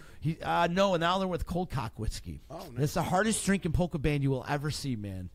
Ever. I Yeah, love we got those down guys. with those guys. Many times. Also, Jay Schnitt's coming in next week. He's got a new album out. My boy Tim Nelson's coming in, man. Tim Nelson holds the all-time Syracuse assist leader in lacrosse.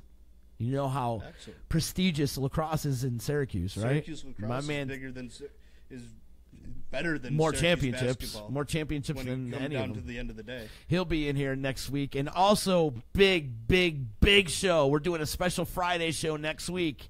Coming in the studio, Enter the Haggis. Nice. Enter the Haggis is going to be in the studio, that's a big brought to us by our good friends from the the Great American Irish Fest and the Irish Cultural Center and all that. So Enter the Haggis is going to be in there. They're going to do a performance, do an acoustic performance. So we're going to do a special Friday show based on Enter the Haggis. They're okay. Yeah, they're awesome band, man. They're an awesome band. They got a hoolie going on. The Great American Irish Fest has a hoolie going on at the Saranac Brewery.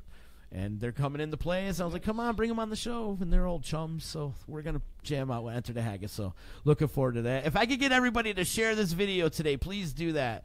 Like, share, subscribe, follow us, do all that stuff when it comes to Disruption Network. And Pete, thanks for coming in. Yeah, thanks for Amigo, thanks for coming in. Hell yeah. Good luck to your Patriots. I hope they lose. Yes. But A miserable death. I hope everybody loses. I hope that wins. Yeah, so, and also one more time plug for the Day Old Bag of Donuts show that's happening tonight on Facebook. So check that out right around 7:30. Always a good time with those bastards. Those bastards. So we'll see you on Monday. It's gonna be fun. See you Monday. You're listening to EC Radio on the Disruption Network. Dago Wab, Ganny, garlic bread, pizza slinging, spaghetti bending, Victor Mon, Perry Como, Luciano Pavarotti, solo meal, non-singer motherfucker. That's good.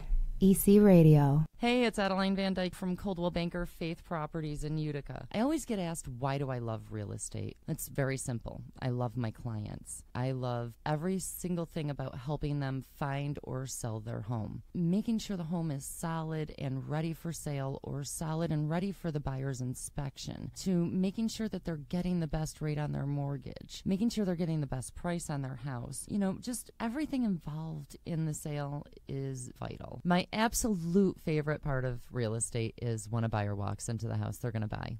I can feel it before they even know they're loving the house. It's just that obvious. So I'd love to experience that feeling with you. So give me a call. Adeline Van Dyke, Coldwell Banker Faith Properties, 315-404-6431. Or you can find me on Facebook or visit my website at centralnewyork.com/Adeline. Thank you, and I look forward to welcoming you home. When it's your hard-earned money on the line that you are investing into a home, it makes sense to choose a proven professional to assist you in making one of the biggest investments you may ever make. Josh's dedication of over 20 years to the home construction industry allows him to bring knowledge and experience to your doorstep. That means you can feel confident